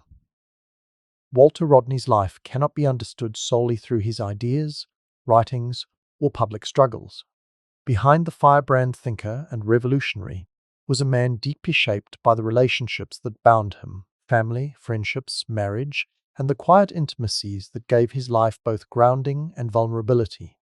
His philosophy often emphasized collective struggle, the power of community, and the dignity of the oppressed. Yet those convictions were not abstract, they were lived daily in his personal connections. If Rodney became a man who refused to hoard knowledge, it was partly because he had been nurtured in a household of sharing. If he became a teacher who risked everything to stand with the marginalized, it was because his closest relationships constantly reminded him of what was at stake. One of the most formative relationships in Rodney's adult life was with his wife, Patricia. Their partnership was not simply personal, but profoundly political. Marriage, for Rodney, was not an escape from struggle, but a continuation of it. Patricia stood beside him through exile, surveillance, and the constant threat of violence. While Walter became the public face of dissent, she held together the home that gave him stability. Their relationship illustrated the often unseen truth that revolutionary lives are never lived alone. Behind every public speech and every published page were private acts of sacrifice. moments when Patricia shouldered the burdens of family life so Rodney could devote himself to the cause, moments when she absorbed the fear that came with knowing her husband's words could cost him his life. The presence of children added another layer of complexity to Rodney's personal relationships. He was a devoted father, tender and playful with his young ones, even as he moved through a world thick with danger. For him, the stakes of political struggle were not abstract questions of ideology, they were tied to the futures of his children. He wanted them to grow in a world freer than the one he had inherited. Yet his commitment to activism placed them in jeopardy. Each day of his public defiance was also a gamble with their safety. This tension weighed on Rodney, but he refused to resolve it by retreating into private life. Instead, he embraced the contradiction. To be a father was to protect his children, but to protect them fully meant fighting to change the system that endangered not only his family, but all families like his. Friendships also played a crucial role in Rodney's life. Unlike some intellectuals who cultivated distance or aloofness, Rodney was known for his warmth and accessibility. He forged close bonds with students, colleagues, and activists, relationships marked by mutual respect rather than hierarchy. Friends recalled how easily he moved between roles, mentor, companion, comrade, without ever making others feel diminished. These friendships often extended into political solidarity, as those who studied with him or grounded with him became collaborators in organizing and resistance. Rodney's ability to build personal trust was one reason governments feared him. He was not simply an ideologue speaking from a podium, but a man whose friendships formed the backbone of movements. Rodney's personal relationships were not confined to allies. His confrontations with authority figures, from university administrators to government officials, also shaped his path. These were often tense, adversarial relationships, yet they revealed his consistency. Whether dealing with a student in a Kingston yard or a minister in a government office, Rodney remained the same man, principled, uncompromising, unwilling to bend truth for favor. The contrast between his warmth with friends and his steel with adversaries highlighted the moral clarity that defined his personal world. He did not compartmentalize. He lived his values consistently, whether in intimate conversation or public debate. Another dimension of Rodney's personal relationships was his connection to ordinary people in the communities where he lived and worked. He did not keep himself cloistered in academic or elite circles. Neighbors, market vendors, and workers often described him as approachable, someone who listened more than he spoke. In Kingston, his bond with the Rastafarian community was not just intellectual, but personal. He sat with them, ate with them, shared their spaces. In Tanzania, he lived simply, building friendships with colleagues and students who admired his humility. In Guyana, he walked among citizens who saw in him not a distant leader, but one of their own. These relationships grounded his philosophy in lived human connection, ensuring it never drifted into abstraction. Rodney's siblings also remained an important part of his life. Coming from a large family, he carried with him a sense of responsibility and solidarity that extended beyond childhood. His brothers and sisters followed his career with pride, but also with worry. They understood the dangers he faced and the weight of the path he had chosen. For Rodney, family bonds were not separate from political bonds. They were intertwined, reinforcing his sense that life was meant to be lived collectively rather than individually. The love and support of his family gave him strength, but their vulnerability also deepened his awareness of what was at risk. Mentorship, too, became a form of personal relationship for Rodney. By his late 20s, he was no longer only the student influenced by giants like Eric Williams and C.L.R. James. He had become a mentor himself. His students often described their relationship with him as familial, noting how he invested in their growth beyond academic instruction. He asked about their lives, encouraged their confidence, and treated them as equals in conversation. This relational approach transformed the classroom into a community. For many, Rodney was not just a professor, but a trusted elder brother. or even a father figure. The intimacy of these bonds amplified his influence far beyond lectures or books. But personal relationships also brought pain. Rodney's growing visibility made him a target, and those close to him often bore the cost. Friends were harassed, students monitored, family members threatened. Patricia lived with the fear of sudden violence. His children endured whispers and tension. Rodney knew that his choices placed others in danger, and this knowledge weighed heavily on him. Yet those same relationships also reminded him why he continued. He often said that struggle was not optional. It was the only way to honor the sacrifices of those who loved him. Rodney's assassination in 1980 made clear just how entangled his personal and political lives had become. He was killed not only because of his writings, but because of the relationships he forged, relationships that built movements, spread ideas, and threatened authoritarian power. His death was not only a public tragedy, but a personal shattering for his wife, his children, his siblings, and his friends. In the grief that followed, the testimonies revealed a man whose warmth, humor, and love were as profound as his intellect. They remembered his laughter, his kindness, his unwavering generosity.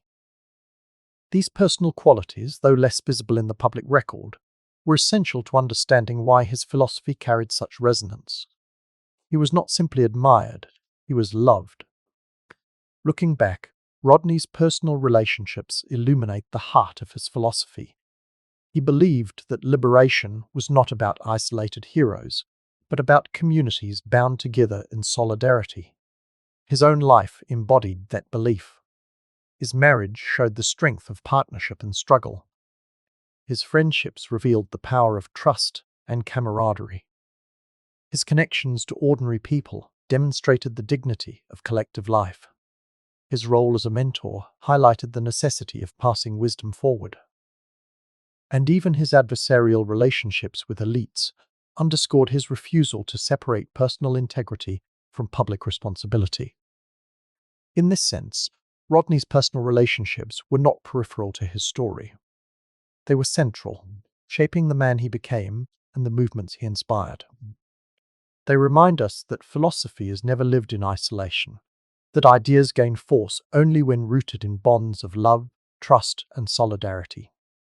Rodney's legacy, therefore, is not only in the books he wrote or the speeches he delivered, but in the countless relationships he nurtured, relationships that kept his ideas alive long after his voice was silenced.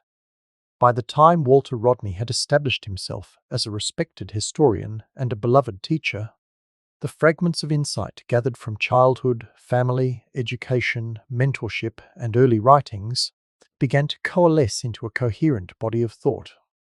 What had once been questions and impressions now crystallized into a philosophy. Not a philosophy in the abstract, academic sense, but a lived framework for understanding and transforming society. Rodney's core philosophy emerged at the intersection of history and action, the conviction that liberation required both an unflinching analysis of the past and a commitment to reshaping the present. The central pillar of his developing philosophy was his theory of underdevelopment, which we traced earlier as his first major insight.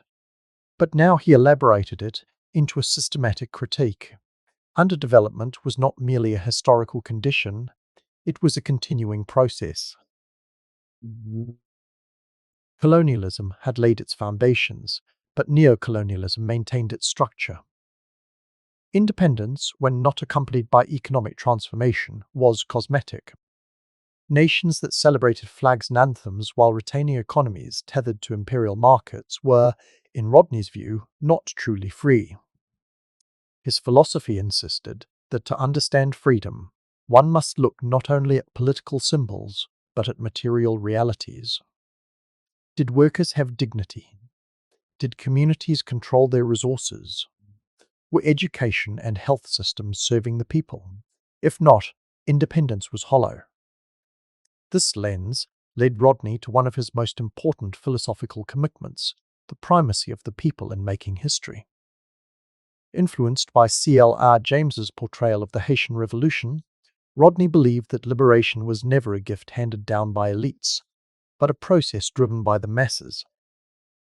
Workers, peasants, and the marginalized were not passive victims. They were the agents of transformation. His philosophy rejected the paternalism of nationalist leaders who positioned themselves as saviors. Instead, Rodney insisted that genuine liberation required the empowerment of ordinary people to speak, think, and act for themselves. His role as an intellectual was therefore not to dictate, but to facilitate, to provide tools, language, and frameworks that could amplify the voices of those historically silenced. This belief in the agency of the masses shaped his practice of groundings. While many intellectuals remained in universities, Rodney met with students, workers, and Rastafarians in Jamaica, in homes and yards rather than lecture halls. These sessions were not lectures, but dialogues. His philosophy was dialogical at its core. Knowledge was not a commodity to be delivered, but a relationship to be shared. In this sense, Rodney's thought carried echoes of Paulo Freire's pedagogy of the oppressed. Like Freire, he rejected the banking model of education, where teachers deposit knowledge into passive students. Instead, he practiced a liberatory pedagogy, where knowledge was co-created. His philosophy insisted that truth is not discovered in isolation, but emerges through collective conversation rooted in lived experience. Another dimension of Rodney's developing philosophy was his integration of history and economics. Unlike some Marxist thinkers who focused narrowly on class without attention to culture or race, Rodney fused these elements into a comprehensive analysis. He recognized that exploitation in Africa and the Caribbean was racialized, that colonialism justified itself through ideologies of white supremacy, and that the devaluation of black humanity was inseparable from the extraction of black labor. Yet he also saw that race alone could not explain the dynamics of exploitation. Class divisions within colonized societies mattered as well. His philosophy therefore emphasized the need to examine how race and class intersected, how elites within post-colonial states often aligned themselves with global capital to the detriment of their own people. Rodney's synthesis of Marxist analysis with Afro-Caribbean and African realities was a distinctive feature of his philosophy. He did not adopt Marxism wholesale, nor did he discard it as irrelevant. Instead, he translated it, reshaping its categories to fit the contexts he knew. For instance, while Marx had analyzed the exploitation of European workers, Rodney applied similar principles to colonial plantations and post-colonial trade relations. He showed that the logic of capital was global, and that understanding its operation in Africa and the Caribbean was essential to dismantling underdevelopment. His philosophy was thus both local and global, grounded in the specificity of his people's experience, but connected to the broader patterns of capitalism worldwide. Ethics formed another core strand of Rodney's developing thought. He rejected the idea that scholarship could be neutral. For him, neutrality in the face of oppression was complicity. To claim detachment was to side with the oppressor, because silence perpetuated existing power structures. His philosophy insisted that truth carried moral weight. To know injustice was to be responsible for confronting it. This ethical stance distinguished him sharply from academics who saw their role as mere interpreters of history. Rodney believed that knowledge without action was betrayal. His own life embodied this conviction, as he continually translated research into activism, analysis into organization, and theory into praxis. In developing his philosophy, Rodney also wrestled with the question of violence. Living in an age of revolutions, from Algeria to Cuba, he could not avoid the reality that liberation movements often faced repression so severe that armed struggle seemed inevitable. While he did not glorify violence, he understood it as a response to systemic brutality. Colonialism itself was violence institutionalized, and to resist it sometimes required confrontation. Rodney's philosophy therefore acknowledged that peace was not merely the absence of conflict, but the presence of justice. Without justice, calls for peace were often strategies to preserve inequality. His stance was nuanced. He valued dialogue and education, but he did not condemn those who took up arms against tyranny when no other paths remained. He saw how easily post-colonial leaders could betray their people, using the rhetoric of liberation to mask their own pursuit of power. His analysis of Guyana's ruling party, the People's National Congress under Forbes Burnham, reflected this conviction. Burnham had once been a nationalist hero, but Rodney witnessed his slide into authoritarianism, corruption, and repression. This betrayal confirmed Rodney's belief that liberation could not rest in the hands of leaders alone. Only constant vigilance and grassroots empowerment could prevent freedom from being co-opted. His philosophy thus carried a radical democratism, the idea that power must be dispersed among the people rather than concentrated in a ruling elite. Spiritual and cultural dimensions also entered his developing philosophy. While Rodney often wrote in the language of history and economics, his interactions with Rastafarians and ordinary communities convinced him that liberation was as much about reclaiming dignity as about redistributing resources. Poverty stripped people not only of material security but of pride, identity, and hope. His philosophy emphasized the need to recover suppressed histories, to honor cultural resilience, and to affirm the humanity of those demeaned by colonial ideologies. Liberation, for Rodney, meant walking tall, seeing oneself as fully human, and rejecting the myths of inferiority drilled into colonized minds. By the early 1970s, Rodney's philosophy had matured into a clear framework that combined structural analysis, ethical responsibility, and cultural affirmation. It was not a detached system of thought, but a living doctrine, tested in classrooms, groundings, and political struggles. He saw philosophy not as a body of abstract principles, but as a weapon, a means to unmask exploitation, to empower the oppressed, and to chart paths toward justice. His ideas were never static.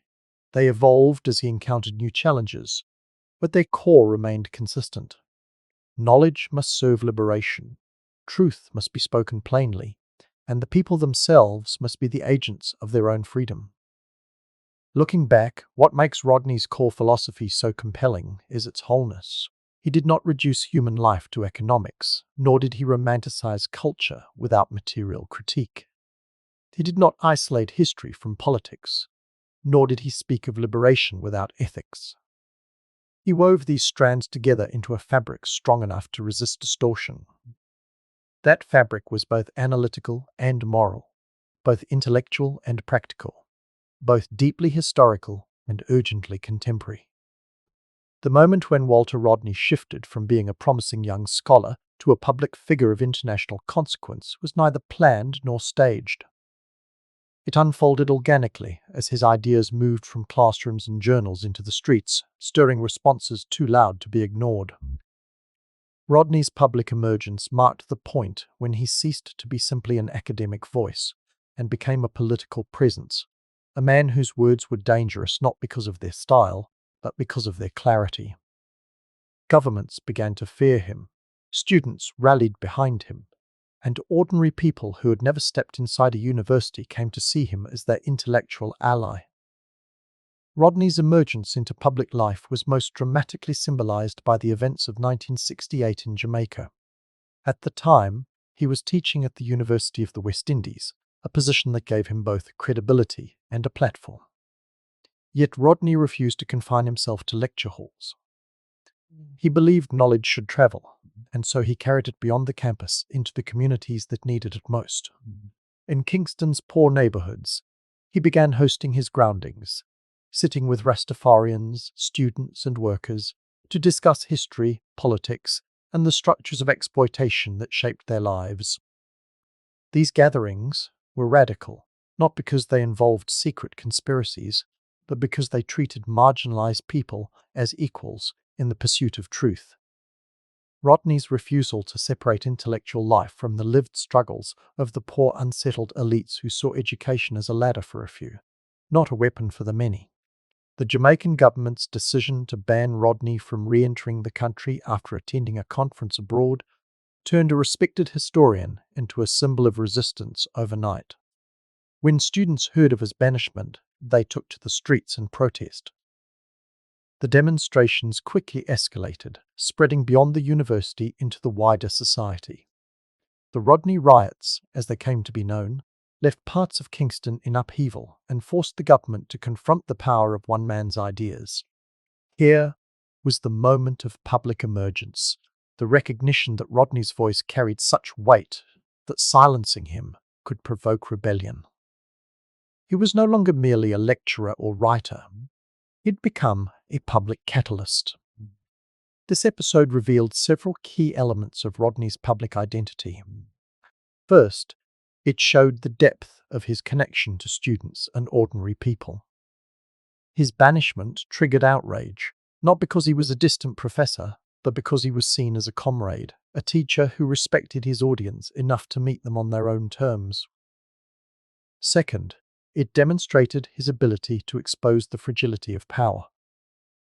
The government's decision, intended to neutralize him, backfired by amplifying his influence. Third, it confirmed the risks he faced. From this point onward, Rodney's life was marked by surveillance, censorship, and threats, as governments across the Caribbean and Africa recognized the danger he posed to their authority. Rodney's public emergence was not confined to Jamaica. His reputation spread across the Caribbean, Africa, and among radical circles worldwide. His lectures at conferences, his essays in journals, and his conversations with activists gave him a profile that transcended national boundaries. He was invited to speak in Tanzania, where his ideas resonated with the struggles of newly independent African nations. He corresponded with activists in the United States, linking the civil rights and Black Power movements to Caribbean liberation. His words carried across oceans, uniting dispersed communities in a shared critique of exploitation. In an era of global upheaval, Rodney's public voice became part of a larger chorus demanding justice. What made Rodney's emergence distinctive was its authenticity. He did not seek celebrity or cultivate a public image. His influence grew because his commitments were consistent and visible. Students trusted him because he lived the values he taught. Workers listened to him because he explained complex ideas without condescension. Governments feared him because he spoke truths that punctured their legitimacy. Unlike some figures who crafted personas for political gain, Rodney's public identity was an extension of his private convictions. His humility, accessibility, and integrity made his emergence not a performance, but a natural evolution of who he was. Rodney's public visibility also highlighted the delicate balance between scholarship and activism. Many academics feared the loss of credibility if they aligned too closely with movements. Rodney embraced that alignment, insisting that credibility meant nothing if it came at the cost of silence. His public speeches blended historical analysis with calls to action, offering not only diagnoses of underdevelopment, but prescriptions for resistance. This blending of the scholarly and the political set him apart. He was not merely interpreting the world, he was demanding its transformation. The Guyanese context further amplified his public emergence.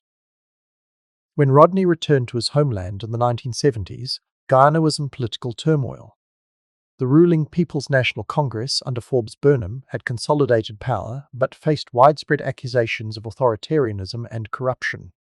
Rodney quickly became a rallying figure for those disillusioned with the regime. His speeches and writings resonated with ordinary Guyanese who saw in him a leader unafraid to speak against oppression. His work with the Working People's Alliance, a multi-ethnic political movement, positioned him at the forefront of opposition politics. In Guyana, Rodney's emergence was not merely intellectual, but overtly political. He was no longer only an historian critiquing colonialism, he was a political actor challenging dictatorship. This transition carried immense risk. In Guyana, as in Jamaica, his presence unsettled those in power. But unlike Jamaica, where protests had forced the government onto the defensive, Burnham's regime responded with increasing repression. Rodney was harassed, followed, and threatened. Yet he continued to speak publicly, even when it meant arrest or worse. His willingness to remain visible despite danger demonstrated the depth of his commitment. Public emergence for Rodney was not a stage to be abandoned when it became unsafe. It was a calling he embraced fully, aware that it might cost him his life. Another feature of Rodney's public presence was his ability to unite diverse communities. He was respected by students, admired by workers, and trusted by Rastafarians. He built bridges across divides of class, religion, and ethnicity. In Guyana, where politics was often fractured along racial lines between Afro-Guyanese and Indo-Guyanese communities, Rodney sought unity. His speeches emphasized shared struggles rather than divisions, insisting that liberation required solidarity. This inclusive vision expanded his influence, but also intensified the threat he posed to those in power, who relied on division to maintain control. Rodney's emergence also revealed his talent as a communicator. In public forums, he spoke with a clarity that electrified audiences. He avoided jargon, choosing words that were direct and powerful. He used history not as a distant subject, but as a living tool, drawing connections between the past and present that made exploitation visible. His style was both rigorous and passionate, balancing evidence with moral urgency. Listeners often remarked that he spoke as if the stakes were life and death, because for him, they were. Looking back, Rodney's public emergence was the point at which his life became inseparable from the movements he inspired. Before, he had been a scholar testing ideas, a teacher shaping students, an activist experimenting with groundings. Now, he was a public figure whose very presence carried symbolic weight. To the global community of liberation movements, he represented a bridge connecting struggles across continents. Public emergence is often fleeting, but for Rodney it was enduring. From 1968 until his assassination in 1980, he remained a visible force. His emergence did not fade into quiet scholarship or retreat. It grew louder, riskier, and more defiant. It transformed him from a historian into a revolutionary, from a thinker into a symbol, from a man into a movement. And yet, at its core, his public presence never lost the humility that made it genuine. He was not elevated above the people, he was among them, walking, speaking, and living as one of their own. The culmination of Walter Rodney's early intellectual journey and public emergence found its clearest expression in his first major work, How Europe Underdeveloped Africa, published in 1972. Though he had already written a doctoral dissertation and numerous essays, it was this book that carried his voice far beyond the walls of academia, cementing his reputation as a revolutionary intellectual. The book was not simply a scholarly text, it was a manifesto, a weapon forged from evidence and analysis, aimed directly at the myths that sustained global inequality. The origins of How Europe Underdeveloped Africa can be traced back to the intellectual foundation Rodney had been building since childhood. The questions he had asked in colonial classrooms about absence and silence, why Africa's history was missing from the textbooks, matured here into a sustained rebuttal of that absence. His earlier historical training had given him the tools: careful archival research, command of sources, the ability to trace connections across centuries. His formative crisis and intellectual awakening had given him the perspective. Exploitation was not incidental, but systemic, and the prosperity of Europe was built directly on the impoverishment of Africa.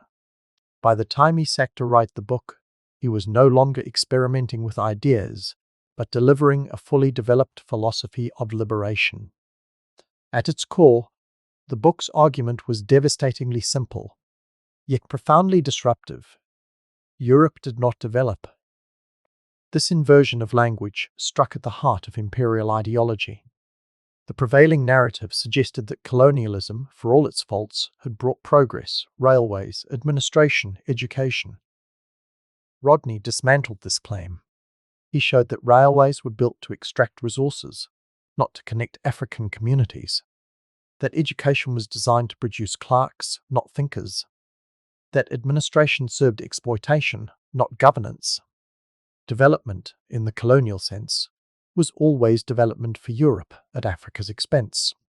The very wealth that fueled European industrialization was extracted through slavery, resource theft, and the deliberate stunting of African economies. Rodney's method in the book blended historical depth with economic clarity. He traced Africa's trajectory from pre-colonial times through the slave trade, colonial conquest, and 20th century neo-colonialism. He showed that African societies had their own systems of production, trade, and culture before European intrusion. Far from being stagnant, they were dynamic and capable of growth. It was precisely this potential that colonialism distorted, redirecting African labor and resources into European profit streams.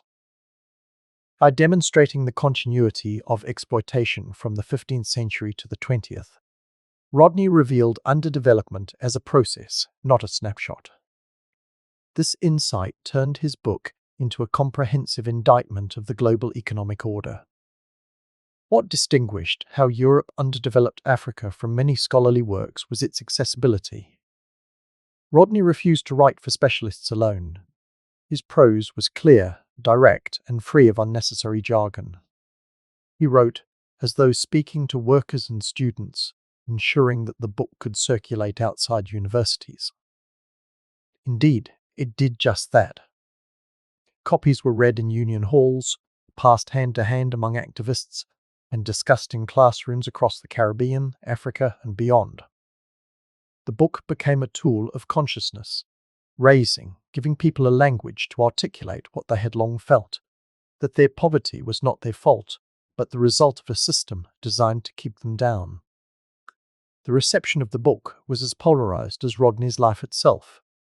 Among liberation movements, it was celebrated as a revelation. Activists in Africa and the Caribbean embraced it as validation of their struggles. Students found in it a framework that connected their frustrations with global structures. Even beyond the black world, progressive scholars and activists recognized its significance. Yet for governments and elites invested in maintaining the status quo, the book was dangerous. It stripped away the last pretense of colonial benevolence and cast suspicion on the legitimacy of post-colonial regimes that perpetuated dependency. In some places, the book was banned. In others, it circulated clandestinely. The fact that it provoked such responses testified to its power. Rodney's first major work also revealed his courage as a thinker. To write How Europe Underdeveloped Africa was to expose himself to scrutiny and repression. He was not simply critiquing long-dead empires, he was indicting living systems of exploitation. By naming European powers as architects of underdevelopment, he challenged dominant global narratives. By implicating post-colonial elites, he risked alienating those who might have been his protectors. This act of truth-telling marked him as a threat, not just in the Caribbean but across the wider world of imperial influence. Yet Rodney refused to soften his claims. He wrote with a conviction that truth was more important than safety. He did not confine his analysis to economics alone, but integrated culture, politics, and identity. He discussed how colonial education instilled inferiority, how religion was manipulated to enforce obedience, how African resistance persisted despite overwhelming violence. By weaving these threads together, Rodney presented underdevelopment not as a technical problem, but as a human tragedy with moral implications, His insistence on blending rigorous analysis with ethical urgency distinguished his work from more detached academic studies. It was this combination that made the book resonate not only as scholarship, but as a moral call to action. How Europe underdeveloped Africa also positioned Rodney as part of a larger intellectual movement. His arguments aligned with and expanded upon those of thinkers like Frantz Fanon, Kwame Nkrumah, and Amilcar Cabral. But Rodney's contribution was unique in its synthesis of economic history with grassroots accessibility. Where Fanon emphasized psychological liberation, Rodney emphasized structural analysis. Where Nkrumah articulated the need for African unity, Rodney provided the historical evidence of why such unity was necessary. His book became a bridge between theory and practice, offering liberation movements not only slogans, but substance. For Rodney personally, the publication of his first major work marked a turning point. It solidified his reputation as a revolutionary scholar and drew the attention of allies and enemies alike. He could no longer be seen merely as a bright young historian. He was now a figure whose ideas influenced movements and threatened regimes. The acclaim brought recognition, but it also brought surveillance, censorship, and increased danger. Governments that had once tolerated his presence began to see him as a destabilizing force. This dual reception, celebrated by the people, feared by the powerful, became the defining condition of his life after the book's release. The legacy of Rodney's first major work endures because it spoke not only to his own era, but to universal structures of exploitation. Decades later, its analysis remains relevant. The patterns he described, resource-rich nations remaining poor, wealth concentrated in the hands of a few, trade systems designed to perpetuate dependency, are still visible. In this sense, the book was prophetic, anticipating global debates about inequality that continue today.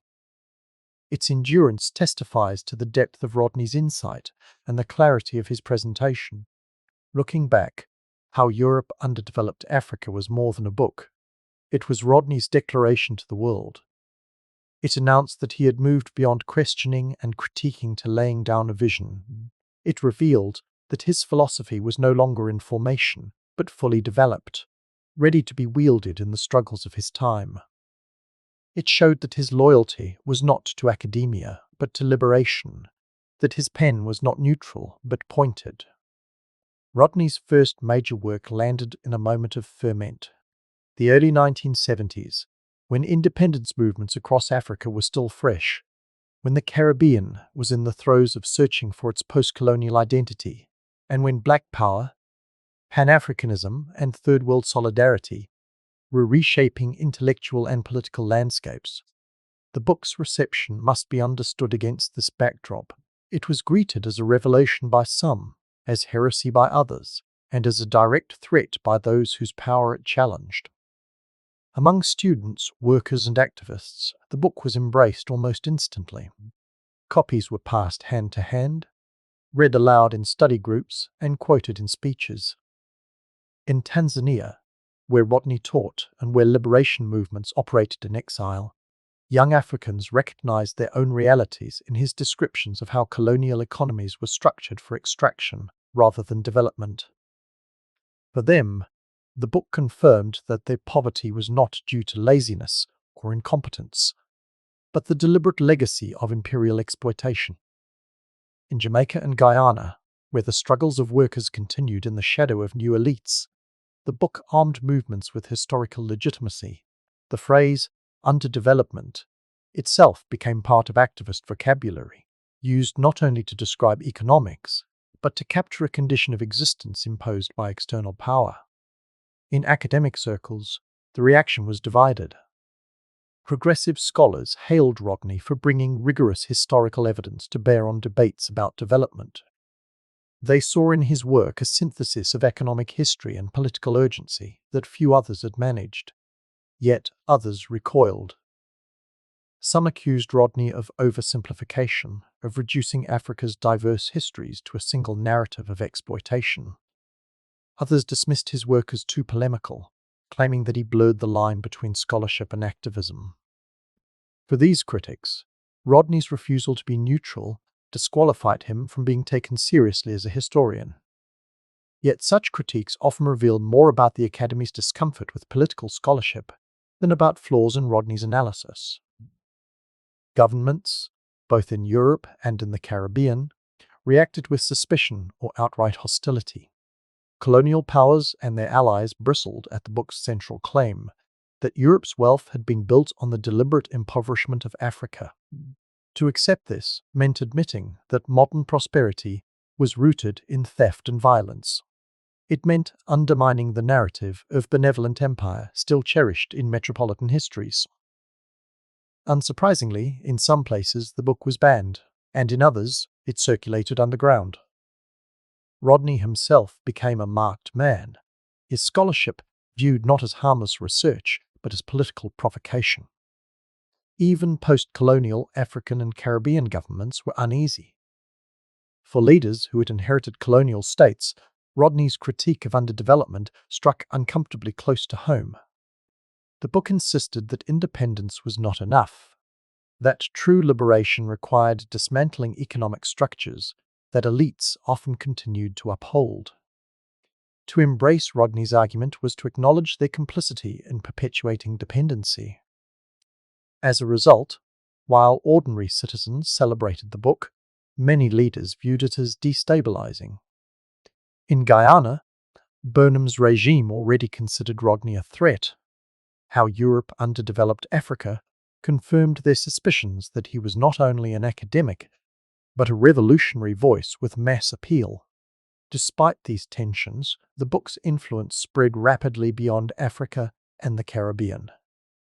In the United States, where Black Power movements were gaining strength, activists found in Rodney's work a global framework that connected their struggles against racism to international systems of exploitation.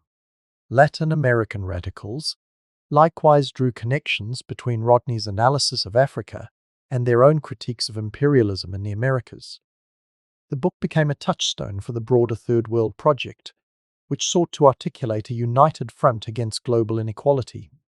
Its critical reception was thus both regional and global, embedding Rodney in networks of solidarity that extended across continents.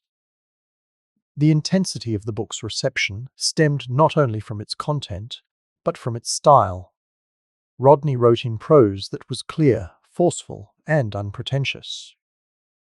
He refused to hide behind academic jargon. This made the book accessible to non-specialists, which alarmed elites who preferred radical ideas to remain confined to ivory towers. That accessibility, however, was precisely what gave the book its power. Workers could read it without needing a degree. Students could quote it in rallies. Farmers could understand its logic. Rodney's decision to write in plain language was a philosophical choice as much as a stylistic one. He believed that truth must be shared if it is to be liberating. Critics who dismissed the book as overly political often overlooked the discipline behind it. Rodney had scoured archives, engaged with economic theory, and built his case meticulously. His footnotes were as sharp as his rhetoric. The accusation of politicization revealed a deeper bias in the Academy, the idea that scholarship must be detached to be legitimate. Rodney exposed the fallacy of that stance by demonstrating that detachment in the face of oppression was itself a political position, one that served the status quo. The book's critical reception, therefore, became a referendum not only on Rodney's arguments, but on the role of intellectuals in society. For Rodney himself, the reception was double-edged. On one hand, it gave him global stature. He was no longer just a Caribbean historian, but an international voice in debates about imperialism and development. Invitations poured in for lectures, conferences, and collaborations. His words travelled further than he ever could, establishing him as a leading figure of Pan-African thought. On the other hand, the attention increased his vulnerability. Governments now monitored him more closely, and he became a symbol whose silencing was seen as a political necessity by those he threatened. Critical reception thus magnified both his influence and his danger. It is also important to consider how the book's reception shaped Rodney's own development. The enthusiastic embrace by activists affirmed his conviction that scholarship must serve the people. The hostility from elites confirmed his belief that truth would always be resisted by those it exposed. Far from discouraging him, the polarized response strengthened his resolve. He saw that the book had accomplished its purpose. It had not only informed but provoked, not only explained but unsettled. Its critical reception, in this sense, validated his philosophy that ideas must be judged by their capacity to spark change, not by their comfort to the powerful. Decades later, how Europe underdeveloped Africa is still cited, still taught, still passed around. It remains a foundational text in African history and development studies, but more importantly, it remains a living document for activists. That longevity is part of its reception too. Unlike many academic works that fade into obscurity once scholarly fashions shift, Rodney's book continues to resonate because the structures it described remain intact. The persistence of inequality ensures the persistence of his relevance. In sum, the critical reception of Rodney's first major work was as complex as the man himself. It was celebratory and hostile, liberating and threatening, affirming and isolating. It revealed the fault lines of the world he lived in, the divide between people and elites, between liberation and repression, between truth and power. More than anything, the reception demonstrated that Rodney had crossed a threshold. He was no longer a promising historian with potential. He was a revolutionary thinker whose words could mobilize masses and destabilize regimes. And that made him a figure who could not be ignored. Walter Rodney's public image, especially after the publication of How Europe Underdeveloped Africa, was that of a fearless intellectual and tireless activist. His voice carried confidence, his writing carried authority, and his presence in communities inspired trust. Yet behind this public face lay a series of personal struggles that shaped the man as deeply as his victories did. To understand Rodney fully, one must recognize not only his clarity and courage, but also the weight he carried. The fears, sacrifices, and contradictions that came with living as both a father and a revolutionary, a scholar and a target. His philosophy may have been consistent, but his life was anything but easy. One of Rodney's deepest personal struggles came from balancing family life with the demands of activism. He adored his wife Patricia and their children, cherishing the intimacy of family bonds. He found joy in fatherhood, in the laughter of his children, in the quiet rituals of domestic life. But at the same time, he was constantly pulled into the orbit of public struggle, meetings, speeches, writings, protests, and political organizing. The time and energy he devoted to the cause often meant absence from home, and with that absence came guilt. He knew that each decision to speak publicly or to travel exposed not only himself but his family to surveillance and danger. His personal struggle was not simply one of time management, but of moral conflict, how to honor his responsibility as a husband and father while remaining faithful to his responsibility to his people. By the mid-1970s, it was clear that governments in both the Caribbean and Africa viewed Rodney not just as a nuisance, but as a danger. He lived under constant surveillance, his phone lines were tapped, his movements tracked, his friends interrogated. For a man committed to transparency and dialogue, the knowledge that he was always being watched created psychological strain. He had to weigh each word, knowing it could be twisted against him. Yet he also refused to retreat into silence. The personal struggle lay in living with the constant awareness of danger, while refusing to let fear dictate his choices. Rodney also wrestled with the strain of poverty and financial insecurity. Despite his fame, he was not wealthy. His refusal to align with governments or institutions that demanded compromise limited his opportunities. Academic positions were precarious, especially after his banishment from Jamaica and the hostility he faced in Guyana. His writings circulated widely, but they did not bring riches. He often lived modestly, relying on the support of family and comrades. This financial struggle was not incidental. It was part of his choice to side with the marginalized rather than the elite. Yet it added stress, especially as he tried to provide for his wife and children. His personal life was marked by the very conditions of deprivation that he analyzed so forcefully in his writings.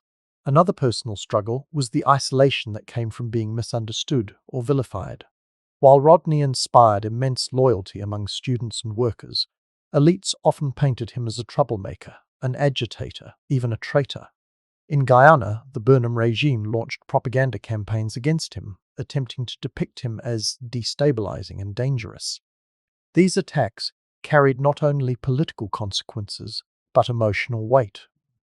To be falsely maligned, to see his integrity questioned, to hear lies spread about his motives, all of this took a toll. For a man who valued honesty and clarity, the distortion of his character was a wound he carried silently. His resilience masked the pain, but it was real nonetheless. Rodney also faced the struggle of exhaustion. He worked relentlessly, often to the detriment of his own health. Teaching, writing, organizing, mentoring, and parenting consumed nearly every waking hour. His friends and colleagues sometimes worried about his pace, urging him to rest, but he rarely slowed down. The urgency of the times, the weight of the oppression he witnessed, and the sense of his own mortality all pushed him forward. The result was a life lived at a relentless tempo, with little time for recovery. The toll on his body and mind was profound, even if he rarely spoke of it openly. The ideological pressures he faced were another form of personal struggle.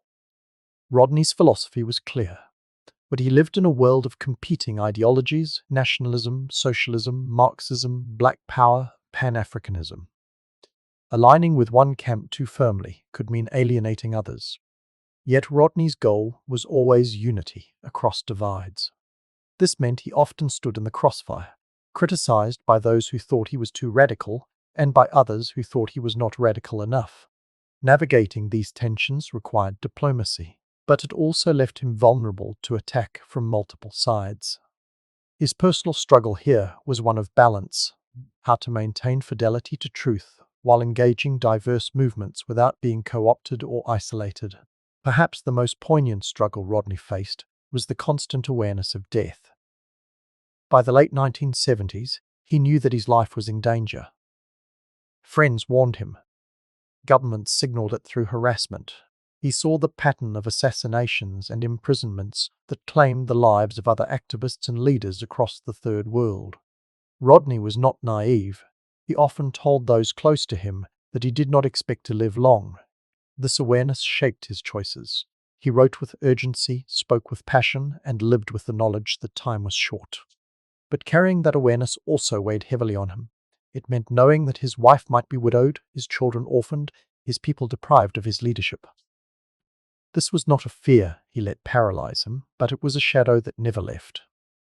And yet, these personal struggles were inseparable from his humanity. They did not diminish his philosophy, but deepened it. His exhaustion mirrored that of the workers he stood beside. His poverty mirrored theirs. His fear mirrored theirs. His sacrifices reflected theirs. In this sense, his struggles were not private weaknesses, but living connections to the very people he fought for. His honesty about the costs of struggle, even when unspoken, was part of why people trusted him so deeply. He did not stand above suffering, he shared in it.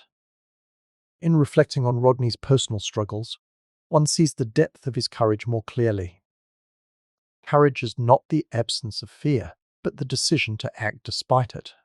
Rodney's greatness lay not in being invulnerable, but in being willing to carry vulnerability into the public arena. His struggles with family responsibilities, financial hardship, surveillance, propaganda, exhaustion, and the constant threat of death make his life all the more extraordinary. He was not a mythic hero, immune to pain, but a man who lived fully human and yet refused to be broken by the weight he bore. Rodney's personal struggles remind us that philosophy is not only written in books, but lived in bodies. His writings carried authority because they were forged in the crucible of lived difficulty.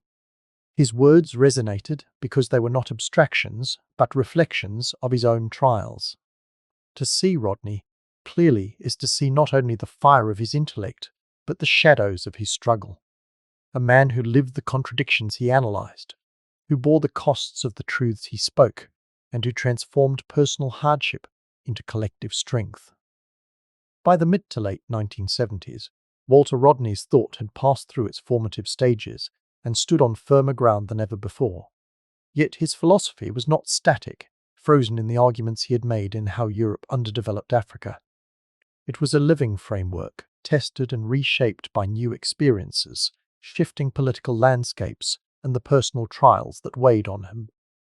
His philosophical evolution during these years reflected a deepening of earlier insights and an expansion of their application.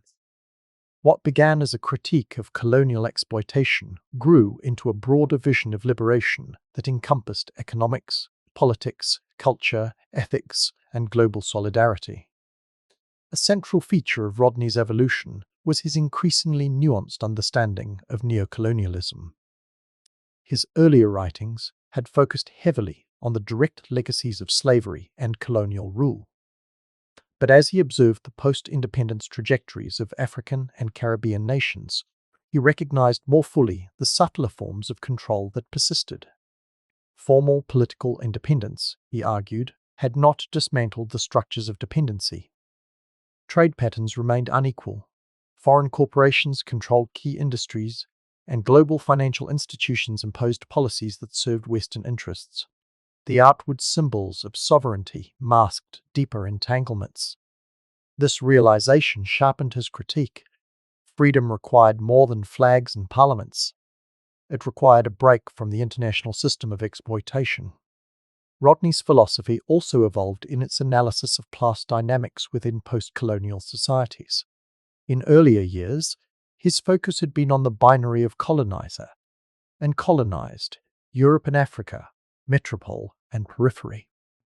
But as he studied and lived within independent states, he came to see how internal elites often perpetuated exploitation. Leaders who once championed liberation now sought privilege, aligning with foreign powers to secure their own status.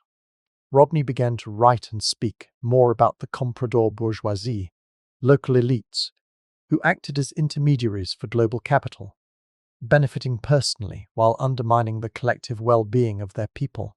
This insight pushed his philosophy toward a sharper critique, not only of external imperialism, but of internal betrayal. This shift also influenced Rodney's growing commitment to radical democracy. He saw that centralized authority, whether in colonial governments or post-colonial regimes, often stifled the agency of ordinary people. His experiences in Guyana under Burnham's increasingly authoritarian rule confirmed this. Rodney argued that true liberation required not only independence from external powers, but also the dismantling of internal systems of domination. His philosophy increasingly emphasized participation, transparency, and accountability, insisting that people must not merely be recipients of governance, but active shapers of it. In this sense, his evolution moved toward a philosophy of empowerment rooted in grassroots mobilization rather than top-down leadership. Another strand of Rodney's evolving thought was his deepening engagement with culture. While economics and history remained central, he became more attentive to the role of identity, spirituality, and cultural affirmation in the struggle for liberation. His interactions with Rastafarians in Jamaica, with African students in Tanzania, and with diverse communities in Guyana, convinced him that dignity could not be reduced to material terms alone. His philosophy thus expanded to embrace cultural liberation as inseparable from political and economic freedom. This did not mean romanticizing the past, but rather affirming that oppressed people carried within their traditions resources for survival, resistance, and renewal. Rodney's philosophical evolution also involved grappling with the global dimensions of struggle. By the 1970s, the currents of Pan-Africanism, Marxism, and Third World solidarity were converging in complex ways. Rodney situated himself at the intersection of these currents. He remained committed to Pan-African unity, recognizing that Africa's fragmentation was a legacy of colonial borders designed to weaken resistance. At the same time, he affirmed the relevance of Marxist analysis, especially in understanding global capitalism. But he insisted that Marxism must be adapted, not imported wholesale. His philosophy evolved into a kind of radical internationalism, one that linked Africa, the Caribbean, and the wider global South in a shared struggle against imperialism. This internationalist perspective allowed him to connect the specific realities of Guyana or Tanzania to broader patterns, making his voice resonate across continents. Rodney's engagement with Marxism became more sophisticated during these years. While earlier he had emphasized its economic insights, he now integrated its concepts with a deeper appreciation for cultural and historical specificity. He recognized that class analysis could not ignore the weight of racial oppression, nor could it overlook the resilience of cultural forms. His philosophy evolved into a synthesis that resisted reductionism. Oppression was not simply economic, not simply racial, not simply cultural, but a complex interplay of all three. Liberation, therefore, required addressing these dimensions together. This integrative vision distinguished him from thinkers who leaned too heavily on single categories of analysis. The ethical dimension of Rodney's philosophy also grew sharper during this period. His personal struggles, the constant threats he faced, and the sacrifices of his family deepened his sense that philosophy was not merely intellectual but moral. He insisted that truth must be spoken, even when it endangered the speaker, that integrity could not be compromised for comfort. His evolution was not toward cynicism, as one might expect from a man so frequently targeted, but toward a more profound moral clarity. He became convinced that the role of the intellectual was not only to analyze, but to embody resistance, to live in such a way that one's life itself testified to the possibility of justice. In Guyana, as Rodney engaged more directly with political organizing, his philosophy also evolved in its conception of praxis. Earlier, he had emphasized education and consciousness, raising as central. By the late 1970s, he recognized that these efforts needed to be linked with direct political action. His involvement in the Working People's Alliance reflected this shift. He was no longer content with offering frameworks for understanding. He sought to help build organizations capable of contesting power. This did not mean abandoning his intellectual role, but expanding it.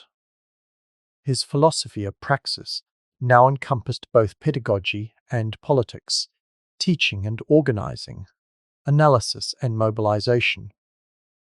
Rodney's philosophical evolution was marked, too, by a growing sense of urgency. The threats against him, the betrayals of post-colonial elites, the persistence of poverty, all convinced him that time was short. His writings from this period carry a sharper edge, less patient with compromise, more insistent on action. Yet even in urgency, he retained his generosity of spirit. His evolution was not into dogmatism, but into sharper conviction. He continued to listen, to dialogue, to learn from those around him. His philosophy remained open-ended, always willing to adapt, but it was anchored in principles that had only grown stronger with time. Looking back, Rodney's philosophical evolution reveals a thinker who refused stagnation. He did not rest on the success of his early works or the acclaim of his first major book. He pushed himself to refine, expand, and adapt his ideas to new realities. He deepened his analysis of neo-colonialism, sharpened his critique of elites, expanded his embrace of culture, and widened his vision of solidarity. His evolution was not linear, but dialectical, shaped by struggle and contradiction, by victories and betrayals.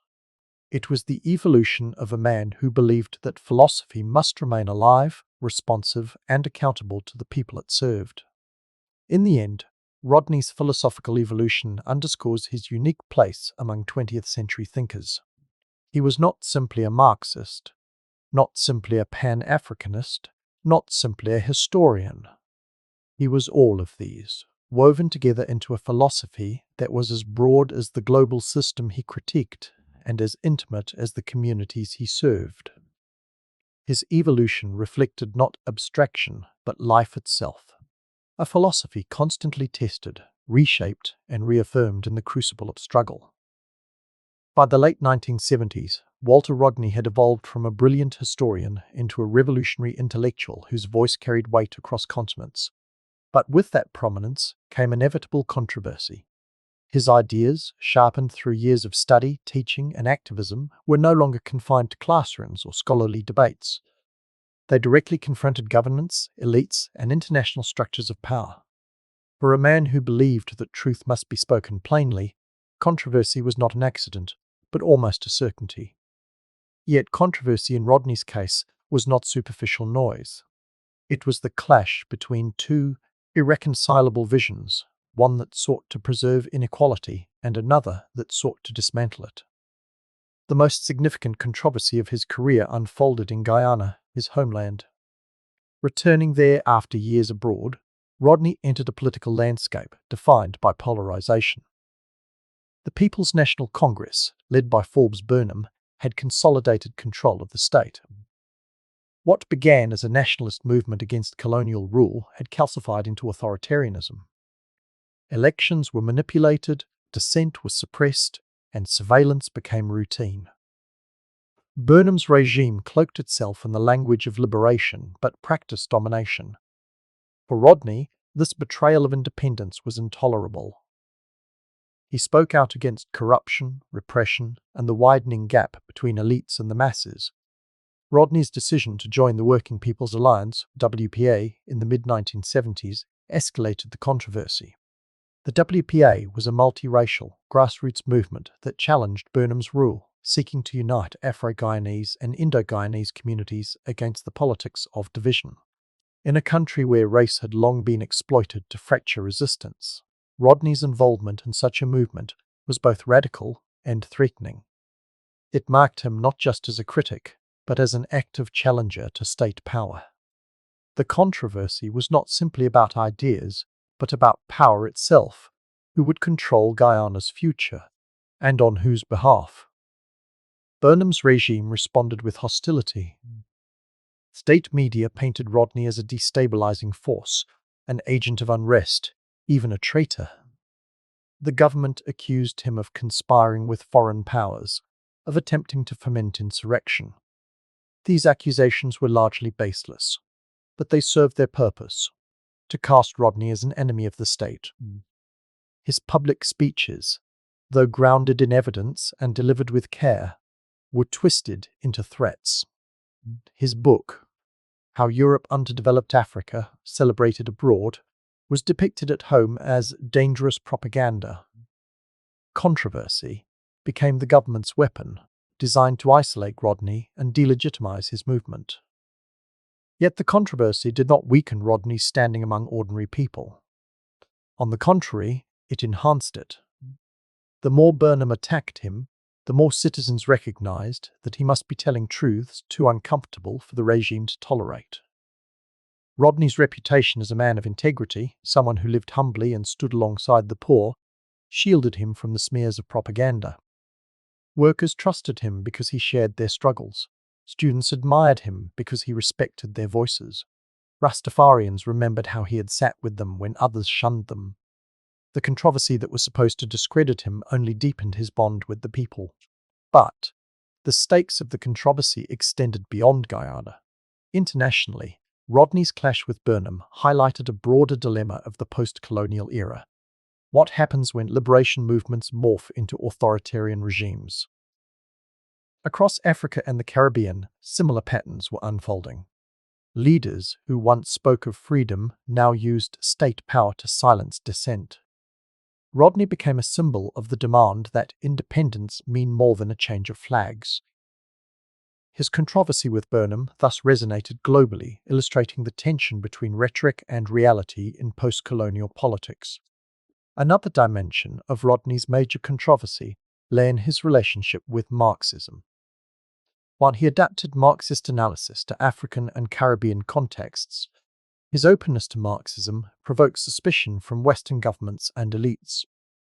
In the Cold War climate, any radical critique of capitalism was quickly branded as communist subversion.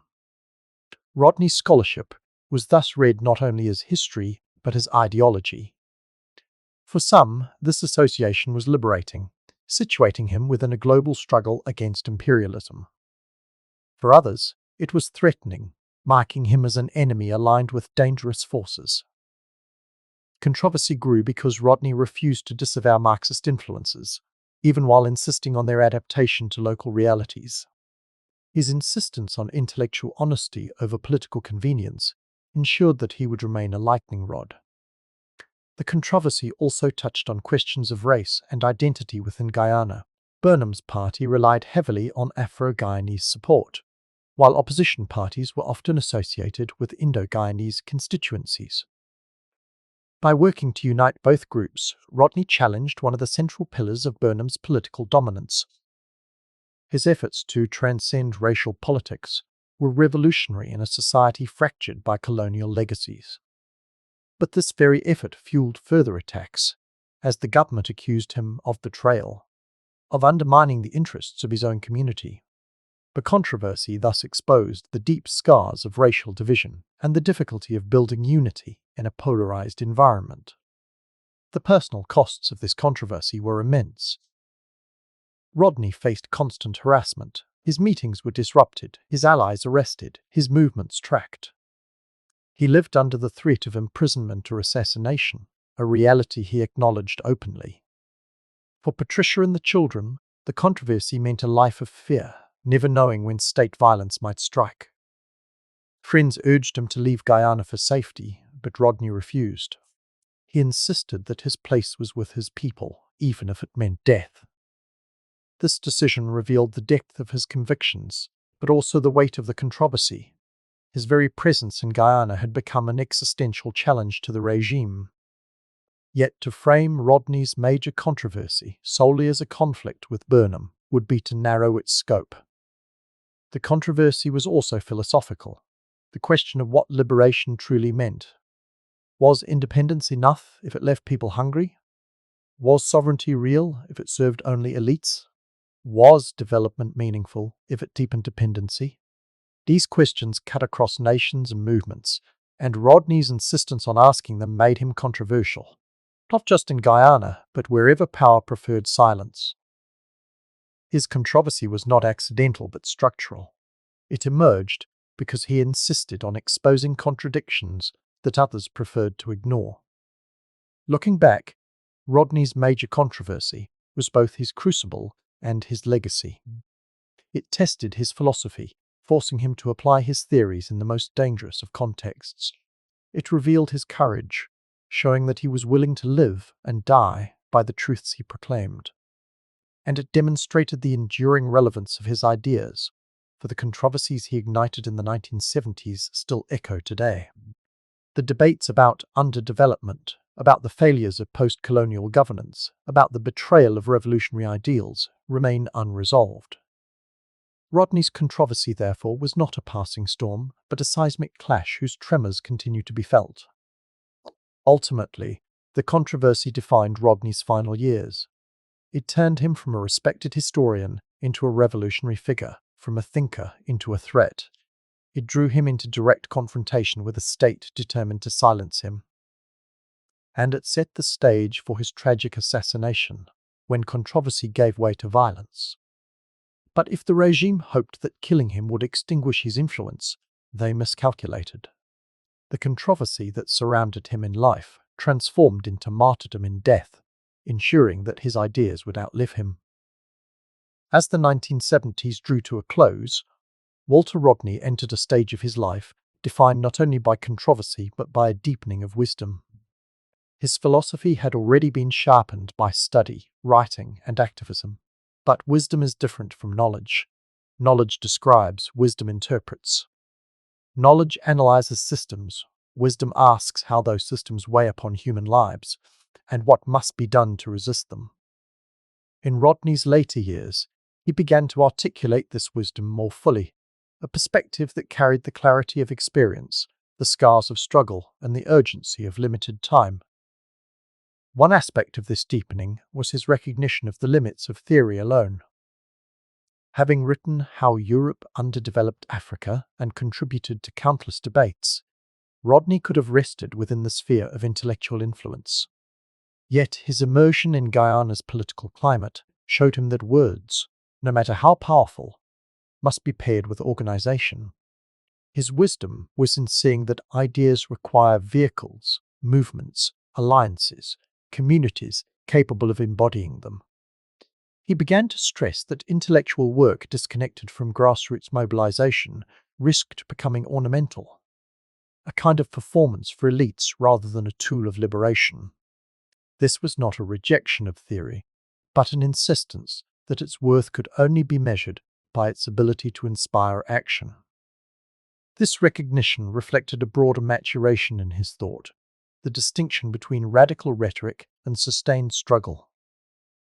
In earlier years, Rodney often focused on consciousness, raising, confident that clarity of analysis would galvanize movements. By the late 1970s, however, he had seen how regimes could absorb or neutralize rhetoric while crushing organization. His wisdom now emphasized the painstaking work of building alliances, creating trust across racial and class divides, and sustaining morale in the face of repression.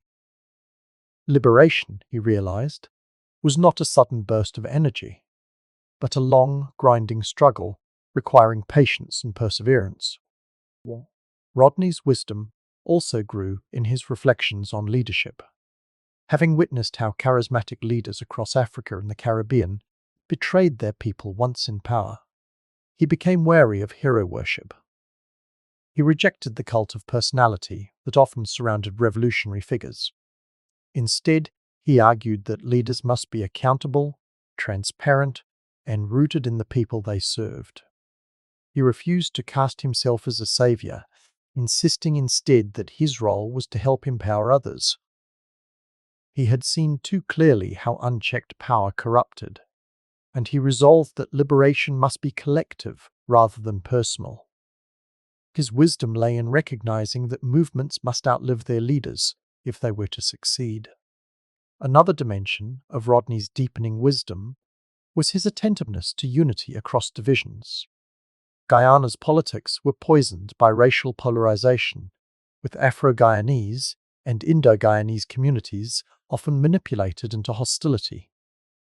Many intellectuals spoke about unity in abstract terms, but Rodney's wisdom was in treating it as a practical necessity. He devoted immense energy to bridging divides, not through lofty appeals, but through shared struggle. He argued that both communities suffered under exploitation, and that liberation required solidarity. In emphasizing this, Rodney demonstrated the maturity of a thinker who no longer sought only to analyze oppression but to heal it. His wisdom also deepened in the realm of ethics. Rodney had always believed that neutrality in the face of oppression was complicity.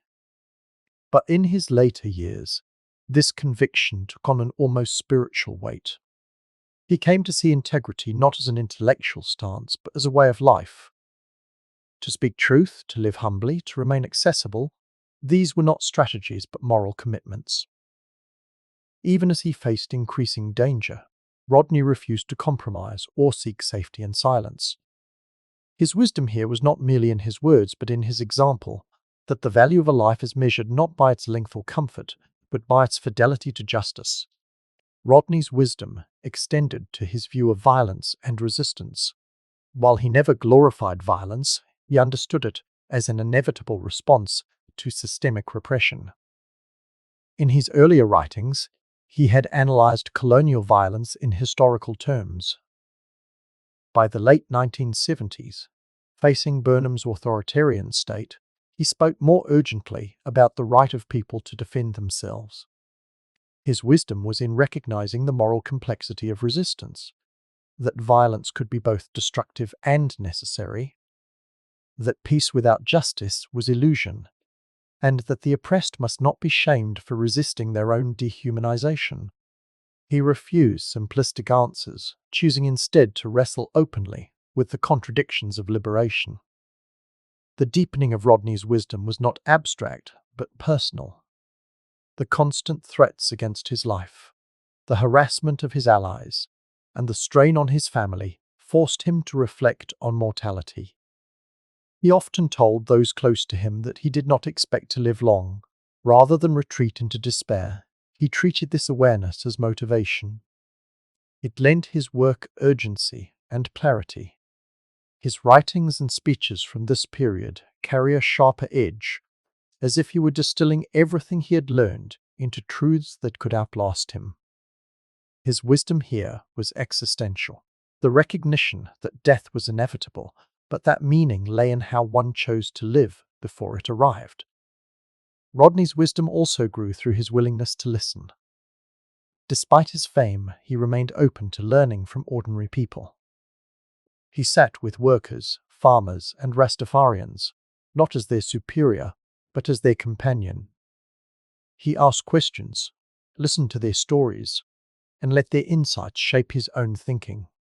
This humility, the recognition that wisdom resides in communities, not just in books, marked a profound evolution. He no longer saw himself as the giver of knowledge, but as part of a collective process of discovery. His wisdom was dialogical, born from the exchange between intellectual analysis and lived experience. In a broader sense, Rodney's deepening wisdom can be seen in how he redefined the role of the intellectual. He rejected the ivory tower model, where scholars observe society from a distance. Instead, he modeled the organic intellectual. To borrow Antonio Gramsci's phrase, someone rooted in the struggles of the people, using intellect not as an escape, but as a tool for empowerment. His wisdom was in showing that intellectual life need not be detached from political struggle, that scholarship could be both rigorous and revolutionary. He embodied this role so fully that his life became a living critique of the Academy's tendency toward detachment. Looking back, Rodney's deepening wisdom was not about abandoning earlier convictions, but about refining them. He did not shift from radicalism to moderation, as some thinkers do with age. Instead, he deepened his radicalism, grounding it in patience, humility, and moral clarity.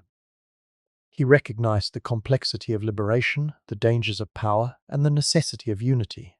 He embodied the principle that wisdom is not about having all the answers, but about living faithfully within the contradictions of struggle. This wisdom continues to resonate because it speaks not only to the past, but to the present.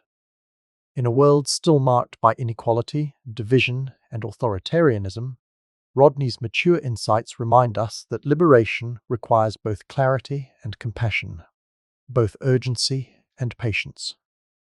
His wisdom is not the wisdom of detachment, but of engagement, a wisdom earned in the crucible of struggle, carried in a life that balanced love and sacrifice, fear and courage, despair and hope.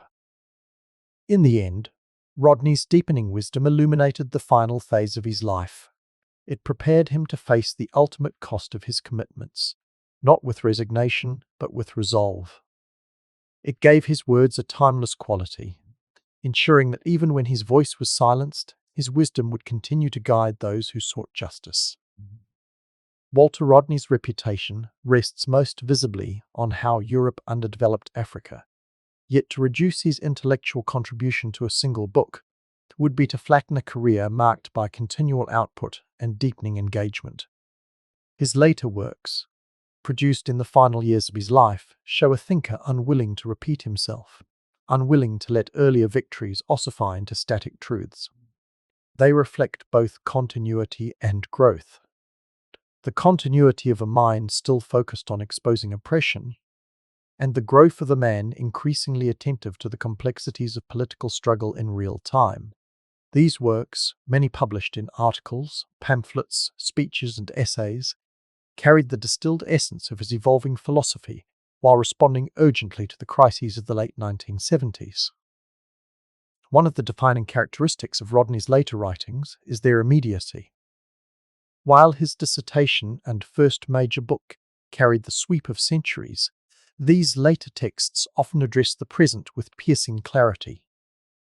They examined elections, repression, the manipulation of racial divisions, and the lived realities of Guyanese citizens under Burnham's regime. Unlike the sweeping economic history of how Europe underdeveloped Africa, these works were tactical, designed not only to inform but to equip. They were not intended for detached readers, but for communities struggling daily with surveillance, censorship, and scarcity. In this sense, Rodney's later works illustrate his transition from historian of systems to activist philosopher engaged in the urgent now. Among these later contributions were his writings and speeches associated with the Working People's Alliance, WPA. Here, Rodney translated his global analysis of underdevelopment into local critique, showing how the very patterns he described in Africa echoed within Guyana. He detailed how Burnham's government manipulated resources, entrenched inequality, and betrayed the promise of independence. These texts reveal Rodney's insistence that philosophy could not remain abstract. Liberation had to be grounded in the specific injustices people faced daily. His pamphlets, circulated clandestinely, became lifelines of truth in a society where official propaganda distorted reality. Their style was crisp and forceful, designed to cut through fear and confusion. Another body of Rodney's later work lies in his continued engagement with education as liberation. Even while targeted by the state, he organized study groups, gave lectures, and wrote essays intended for students and workers. His Groundings with My Brothers, first published in the late 1960s but reissued and expanded in the 1970s, illustrates the trajectory of his thought. In this work, Rodney reflected on his time with Rastafarians in Jamaica, emphasizing the power of dialogue and mutual learning. The later editions, contextualized by his experiences in Guyana, carried even greater resonance. They underscored his conviction that education must serve emancipation, that classrooms extend far beyond formal institutions, and that intellectual exchange should dismantle hierarchies rather than reinforce them. Rodney's later works also display his growing attention to unity across divisions, especially racial and ethnic ones. In speeches and essays, he argued that the manipulation of Guyana's Afro and Indo-Guyanese communities was a deliberate strategy to weaken resistance. His later writings dissected this manipulation with forensic precision, exposing how elites stoked division to consolidate power. But more than critique, he offered an alternative vision, one of solidarity forged in shared struggle. His words called for a politics rooted in common humanity, rather than sectarian identity. In this way, his later works demonstrate the deepening of his earlier commitment to grassroots unity, but sharpened by the urgency of Guyana's volatile political landscape. Another significant dimension of Rodney's later writings was his willingness to confront the failures of post-colonial leadership. While earlier works had focused primarily on colonial exploitation, by the late 1970s he spoke more openly about how newly independent leaders betrayed their promises. His essays critiqued not only Burnham, but the broader pattern of authoritarianism, corruption, and dependency that plagued many post-colonial states. This shift did not mean abandoning his anti-imperialist analysis. Rather, it expanded it. He insisted that liberation was undermined both from outside and within, and that true freedom required vigilance against both imperial powers and domestic elites. His later works thus occupy a crucial place in the intellectual history of the post-colonial world, offering one of the earliest sustained critiques of internal colonialism, the continuation of oppression under local rulers. Rodney's later writings also carried a distinctive tone of urgency, sharpened by the knowledge that he lived under constant threat. Whereas his earlier works carried the measured confidence of a scholar, his later texts often read as dispatches from the front lines of struggle. They are shorter, more pointed, more immediately actionable. The style reflects a man who understood that time was short not only politically, but personally. Friends recalled that he often wrote and spoke with the awareness that he might not live to see the changes he envisioned. This urgency infused his later works with a haunting power, as if each word might be his last. Thematically, Rodney's later contributions remained consistent with his core philosophy, exposing exploitation, empowering the oppressed, and insisting on the moral responsibility of intellectuals. But they also revealed new layers. His attention to the psychological dimensions of repression deepened, echoing Fanon's recognition that oppression corrodes the spirit as much as the body. He spoke more often about dignity, identity, and the necessity of hope. His writings suggest that he came to see liberation not only as structural transformation, but also as the restoration of human wholeness. This philosophical expansion demonstrates a thinker whose analysis was never static, always seeking to grasp the full complexity of oppression and the fullness of human response. Rodney's later works also included reflections on global solidarity. He remained engaged with African liberation movements, writing and speaking about the connections between Guyana's struggles and those in Zimbabwe, Mozambique, and South Africa. His words linked the fates of distant peoples, reminding readers that imperialism operated as a system that tied their oppressions together. This internationalism was not rhetorical flourish, but grounded analysis. By showing how the same mechanisms of underdevelopment operated across continents, Rodney's later writings fortified the sense of shared destiny among oppressed peoples worldwide. What makes Rodney's later works particularly remarkable is the way they hold together rigor and accessibility. Even under duress, he never compromised on clarity. His essays did not meander into abstraction, they went straight to the point. They were not merely intellectual exercises, but instruments of survival and resistance. This clarity gave them longevity. Decades after his death, these later writings remain as relevant as his earlier masterpieces because they speak to universal patterns of power and resistance. In evaluating Rodney's later works, one sees a man at the height of his intellectual maturity, yet writing as though every day might be his last. There is a compression of thought, a condensation of wisdom that reflects both his evolution and his circumstances. These works reveal Rodney's refusal to retreat into safety, his insistence on speaking truth, even when the cost was clear.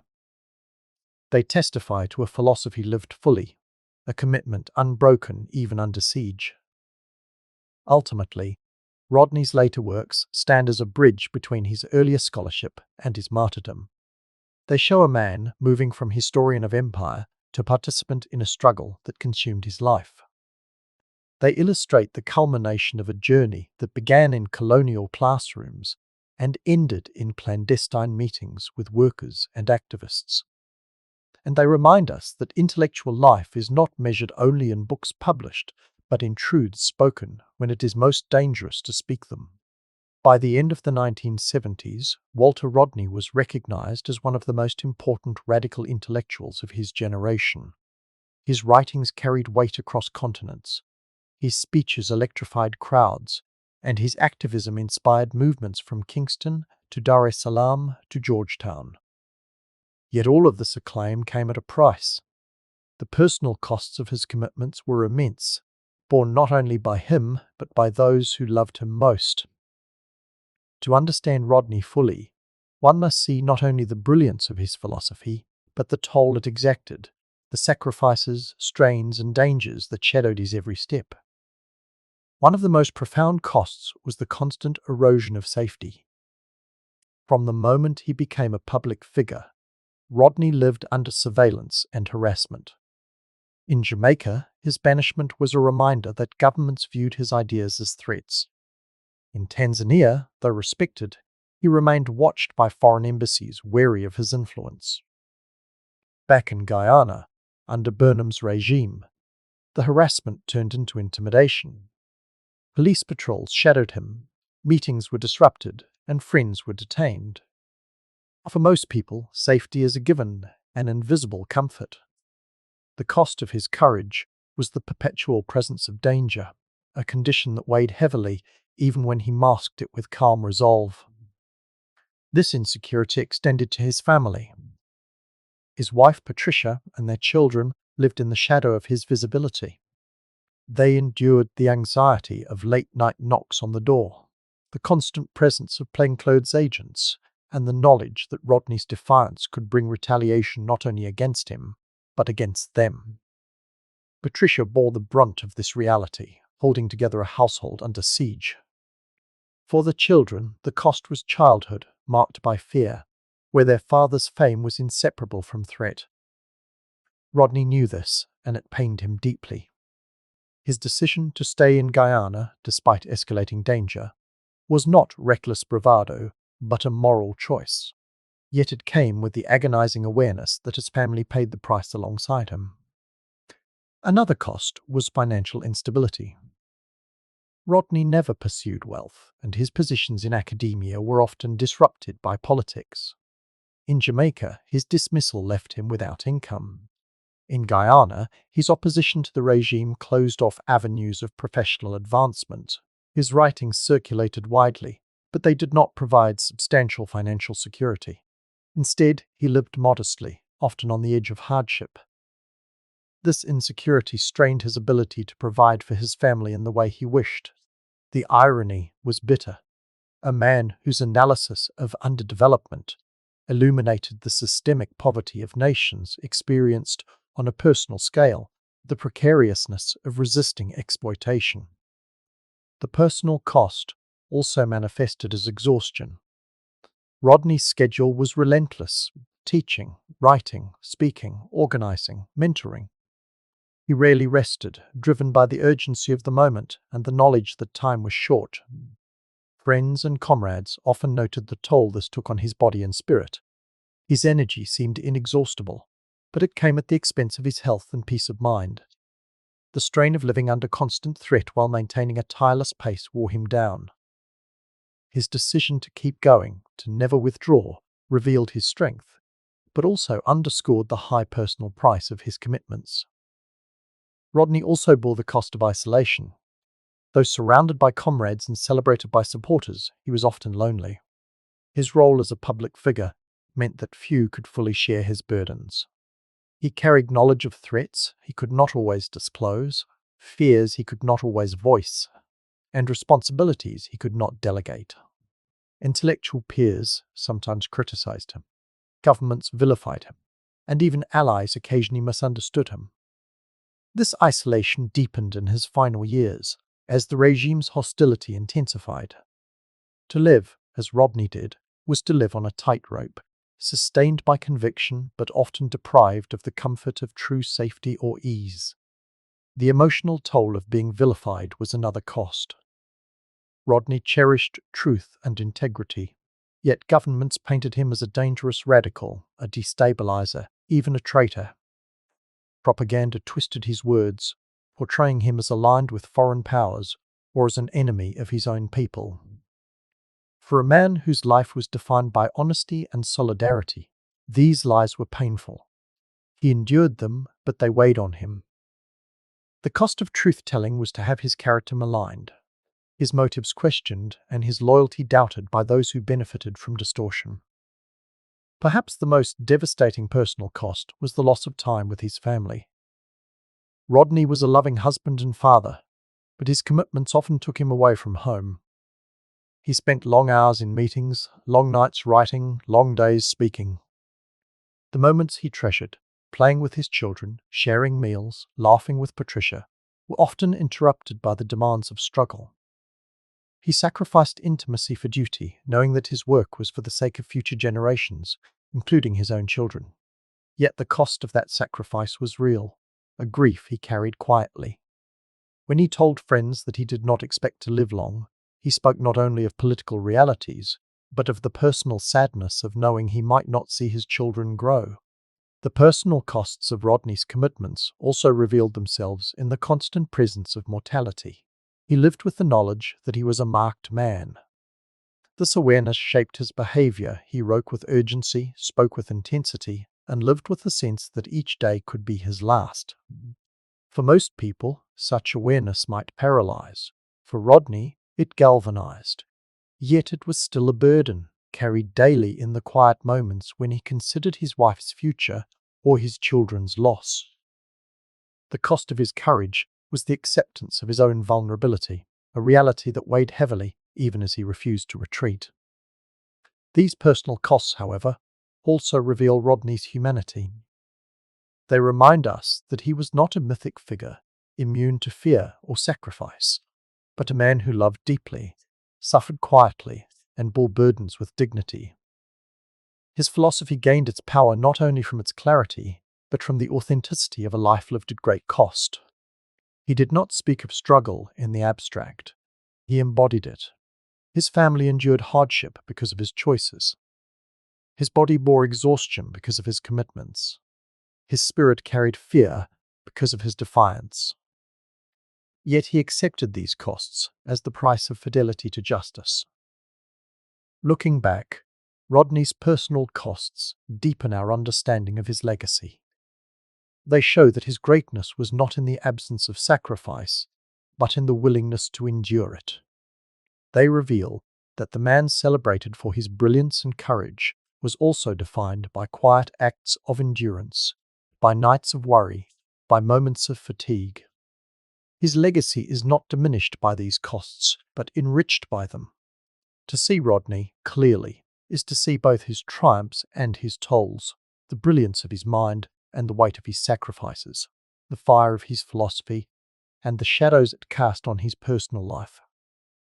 In the end, Rodney's personal costs remind us that liberation is never cheap. It demands sacrifices, not only of those who fight, but of those who love them. His life was cut short, not by accident, but by the inevitability of a man who refused to compromise in a world that punishes defiance. The costs he bore illuminate the depth of his courage, the authenticity of his philosophy, and the enduring relevance of his struggle. By the time Walter Rodney reached his late 30s, the arc of his intellectual and political life had converged into what can only be described as a mature philosophy, a worldview both deeply grounded and painfully tested. Unlike his early insights, which carried the brilliance of discovery, or his mid-career writings, which carried the force of urgent critique, his mature philosophy bore the clarity of a man who had lived his principles under fire. It reflected not only what he had learned, but how he had endured, how he had integrated theory with practice, and how he envisioned liberation as a total transformation of human life. One of the defining features of Rodney's mature philosophy was his insistence that liberation had to be structural, cultural, and ethical all at once. Earlier, his focus had been on the structural realities of underdevelopment, the economic chains that bound Africa and the Caribbean to imperial centers. By his later years, he recognized even more fully that dismantling those chains required more than policy or economics. It required a profound transformation of how people saw themselves, their histories, and their possibilities. Freedom was not merely the absence of colonial rule, it was the presence of dignity, accountability, and collective empowerment. His philosophy matured into a vision that married the material with the moral, the political with the cultural, the global with the local. A second characteristic of his mature philosophy was his sharpened critique of post-colonial states. Earlier in his career, Rodney had emphasized the crimes of colonialism. By the late 1970s, his experiences in Guyana forced him to confront the fact that exploitation was perpetuated not only by foreign powers, but by local elites who inherited colonial structures and repurposed them for their own gain. In his mature thought, Rodney insisted that neocolonialism was not a distant abstraction, but an intimate betrayal. Leaders who spoke of freedom while enriching themselves at the expense of their people were, to him, as culpable as the imperialists they had replaced. His philosophy thus matured into a dual critique, one that indicted both external domination and internal corruption. This dual critique carried with it a moral depth that defined Rodney's mature philosophy. For him, politics was not simply about power, but about responsibility. He believed that leaders must be accountable to the people, not shielded by privilege. His mature philosophy rejected both authoritarianism and elitism, insisting that the true measure of a government was whether it served its most vulnerable citizens. This ethical dimension distinguished Rodney from those who approached liberation purely in terms of strategy or ideology. His philosophy matured into something more demanding, an insistence that justice must be lived, that integrity was non-negotiable, and that compromise with oppression was a betrayal not only of politics, but of morality itself. Rodney's mature philosophy also emphasized the inseparability of unity and liberation. His early works had spoken of Pan-African solidarity, but in his later years this principle deepened into an almost existential necessity. In Guyana, where racial divisions were exploited to fracture resistance, Rodney saw how unity was not an ideal, but a survival strategy. His mature thought insisted that solidarity across race, class, and ethnicity was the only antidote to oppression's divisive tactics. This conviction extended beyond Guyana to the global south, where he argued that the struggles of Africa, the Caribbean, Latin America, and Asia were bound together by the same system of imperial domination. His philosophy matured into a vision of liberation that was inseparable from international solidarity, where the freedom of one people was tied to the freedom of all. Another key element of his mature philosophy was his redefinition of the role of the intellectual. From the start, Rodney had rejected the ivory tower model. By his later years, this rejection had evolved into a full-fledged doctrine. Intellectuals, he argued, were not observers of struggle, but participants in it. Their responsibility was not to analyze from afar, but to stand alongside the people, to teach and to learn, to share knowledge as a weapon of empowerment. His philosophy of the intellectual matured into a philosophy of accountability. Those with the privilege of education had the responsibility to serve. In this sense, Rodney's life became his philosophy.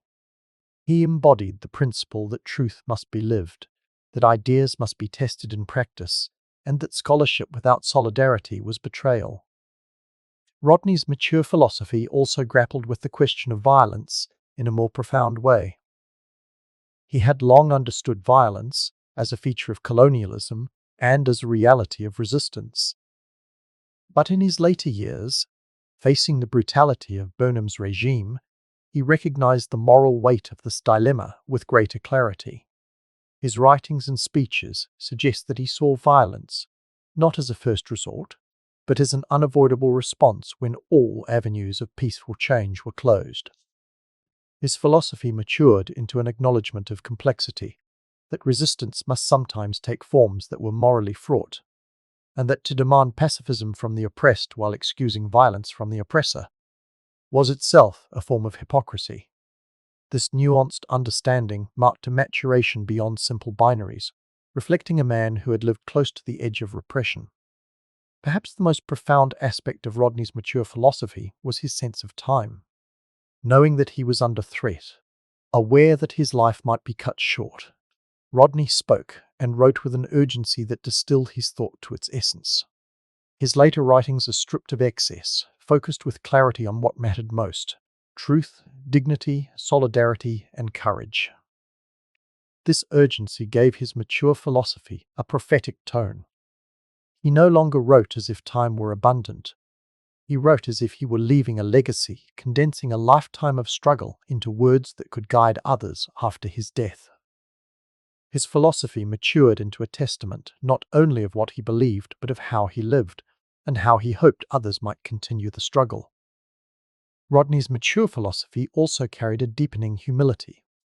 Despite his global acclaim, he continued to sit with workers, students, and Rastafarians as equals. He rejected the trappings of status, living simply and remaining accessible. His humility was not a performance, but a principle, rooted in his conviction that liberation belonged to the people, not to leaders or intellectuals. His mature philosophy thus rejected not only authoritarianism, but also the cult of personality, the childhood awareness of inequality, the family influences that taught him humility and solidarity, the early education that sharpened his intellect, the formative crises that awakened his conscience, the mentors who guided him, the first insights that gave him clarity, the early writings that spread his message, the public controversies that tested him, the personal struggles that scarred him. All of these converged into a coherent worldview. His mature philosophy was not simply an intellectual system, but a life lived with consistency, where each stage of experience added depth and resonance. Rodney's philosophy at maturity stands as a rebuke to the idea that radicalism fades with age. For many intellectuals, time brings compromise, softening, and retreat. For Rodney, time brought clarity, deepening, and commitment. His mature philosophy did not abandon his youthful radicalism, it fulfilled it. It was the culmination of a life that refused to separate thought from action, truth from responsibility, or scholarship from solidarity. In the end, Rodney's mature philosophy remains one of his greatest legacies. It was not enshrined in a single text, but embodied in his words, his deeds, and his life. It spoke of liberation not as an abstract goal, but as a lived reality, rooted in the struggles of ordinary people and sustained by solidarity, integrity, and courage. It remains a philosophy not of the past, but of the present, a philosophy that continues to challenge us to ask what freedom truly means, and what costs we are willing to bear to achieve it. The final years of Walter Rodney's life were defined by a convergence of brilliance and danger, of hope and foreboding. By this stage, his philosophy had reached maturity, his reputation had spread internationally, and his bond with ordinary people had deepened.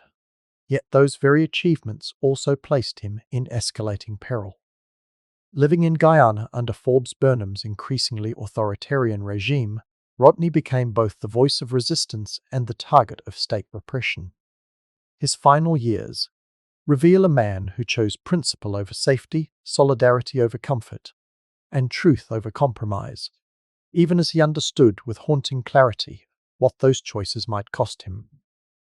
Rodney's work with the Working People's Alliance, WPA, dominated his final years. This movement, which he helped shape and lead, represented his philosophy in action. It sought to build unity across Guyana's entrenched racial divisions, bringing Afro-Guyanese and Indo-Guyanese communities together in a shared struggle against dictatorship. The WPA's vision was not merely political, but moral, to create a society grounded in justice, equality, and collective empowerment. Rodney's leadership within the alliance was both intellectual and practical. He gave speeches that galvanized crowds, wrote analyses that clarified strategy, and participated directly in organizing efforts that challenged the regime's dominance. His presence at WPA rallies became a symbol of defiance. These activities, however, intensified the hostility of Burnham's government. The regime viewed Rodney not only as a critic, but as an existential threat. Unlike other opposition figures, Rodney had the rare ability to unite communities that Burnham relied on dividing. Unlike other intellectuals, he spoke plainly enough to be understood by workers, and persuasive enough to win their loyalty. His integrity made propaganda less effective, and his global reputation made repression more costly. For Burnham, Rodney's combination of intellect, humility, and courage was intolerable. Surveillance around him tightened, arrests of WPA members increased, and the drumbeat of intimidation grew louder. Rodney's final years were marked by a life under siege. His phone lines were tapped, his home monitored, his allies threatened.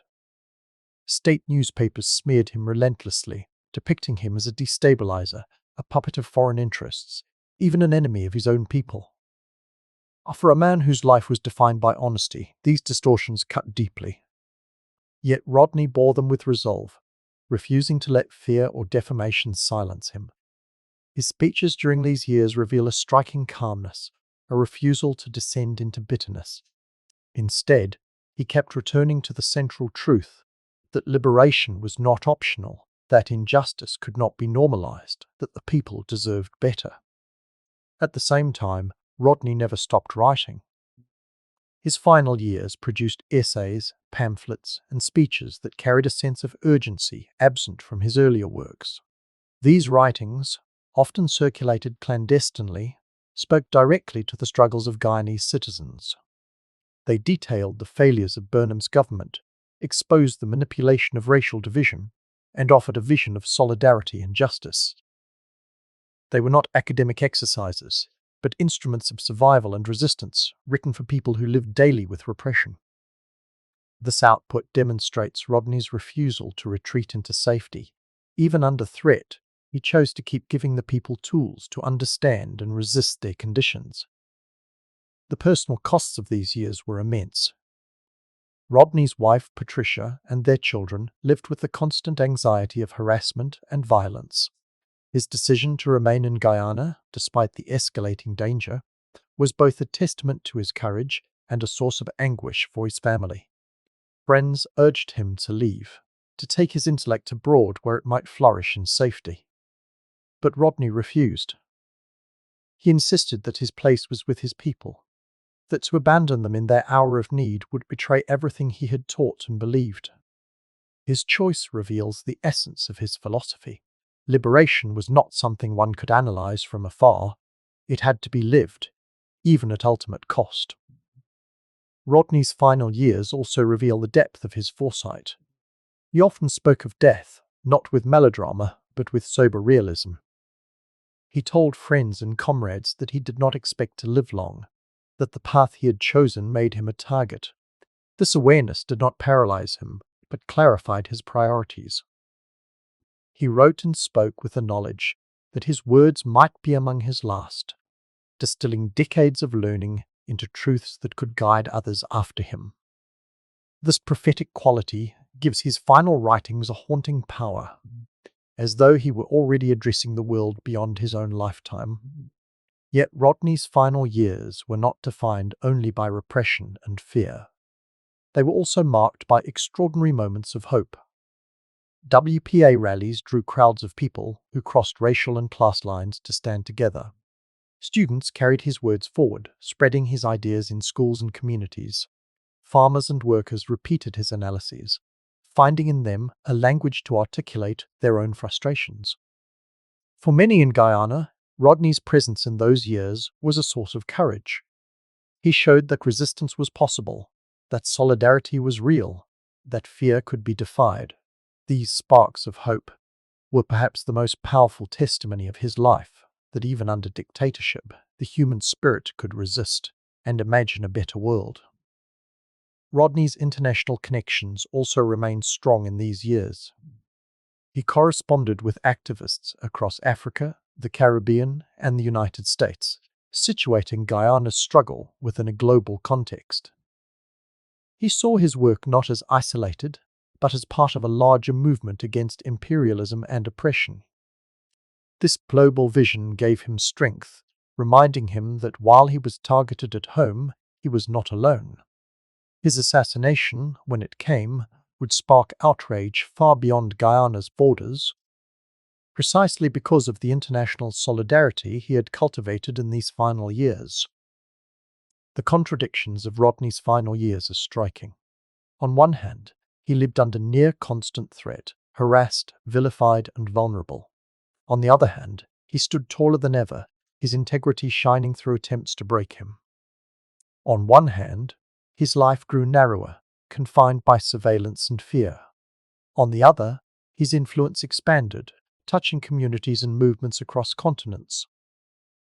These contradictions reveal the paradox of a man whose power increased as his security diminished, whose voice grew louder even as efforts to silence him intensified. Looking back, Rodney's final years illuminate the essence of his legacy. They show a man who chose principle over compromise, solidarity over safety, integrity over convenience. They reveal the costs of living fully in alignment with one's philosophy, but also the power such alignment generates. His final years were tragic in their danger. but inspiring in their courage, marked by a man who knew what awaited him and yet refused to turn away.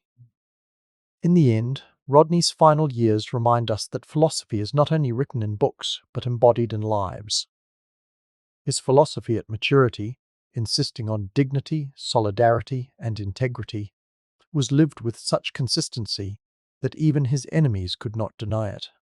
Though he was silenced by violence in 1980, his final years ensured that his ideas would outlast him, carried forward by the people who saw in him not just a scholar or leader, but a comrade. The end of Walter Rodney's life in June 1980 was as dramatic and consequential as the struggles that had defined his years. His assassination in Georgetown was not a sudden rupture, but the culmination of a long trajectory of confrontation, repression, and resistance. To understand the circumstances of his death, one must see them not as an isolated act of violence, but as the final chapter in a deliberate campaign to silence a man who had become too dangerous to those in power. Rodney himself anticipated this ending. He had spoken openly about his expectation that his life would be cut short, and in many ways he prepared for it, not with resignation, but with a sharpened commitment to truth. The political climate of Guyana in 1980 was suffocating. Forbes Burnham and the People's National Congress had transformed independence from colonial rule into authoritarian control. Elections were rigged, opposition figures were harassed, and state institutions were bent to serve the ruling party. Underneath the veneer of nationalism lay corruption, repression, and a reliance on division to maintain dominance. In this context, Rodney's presence was intolerable.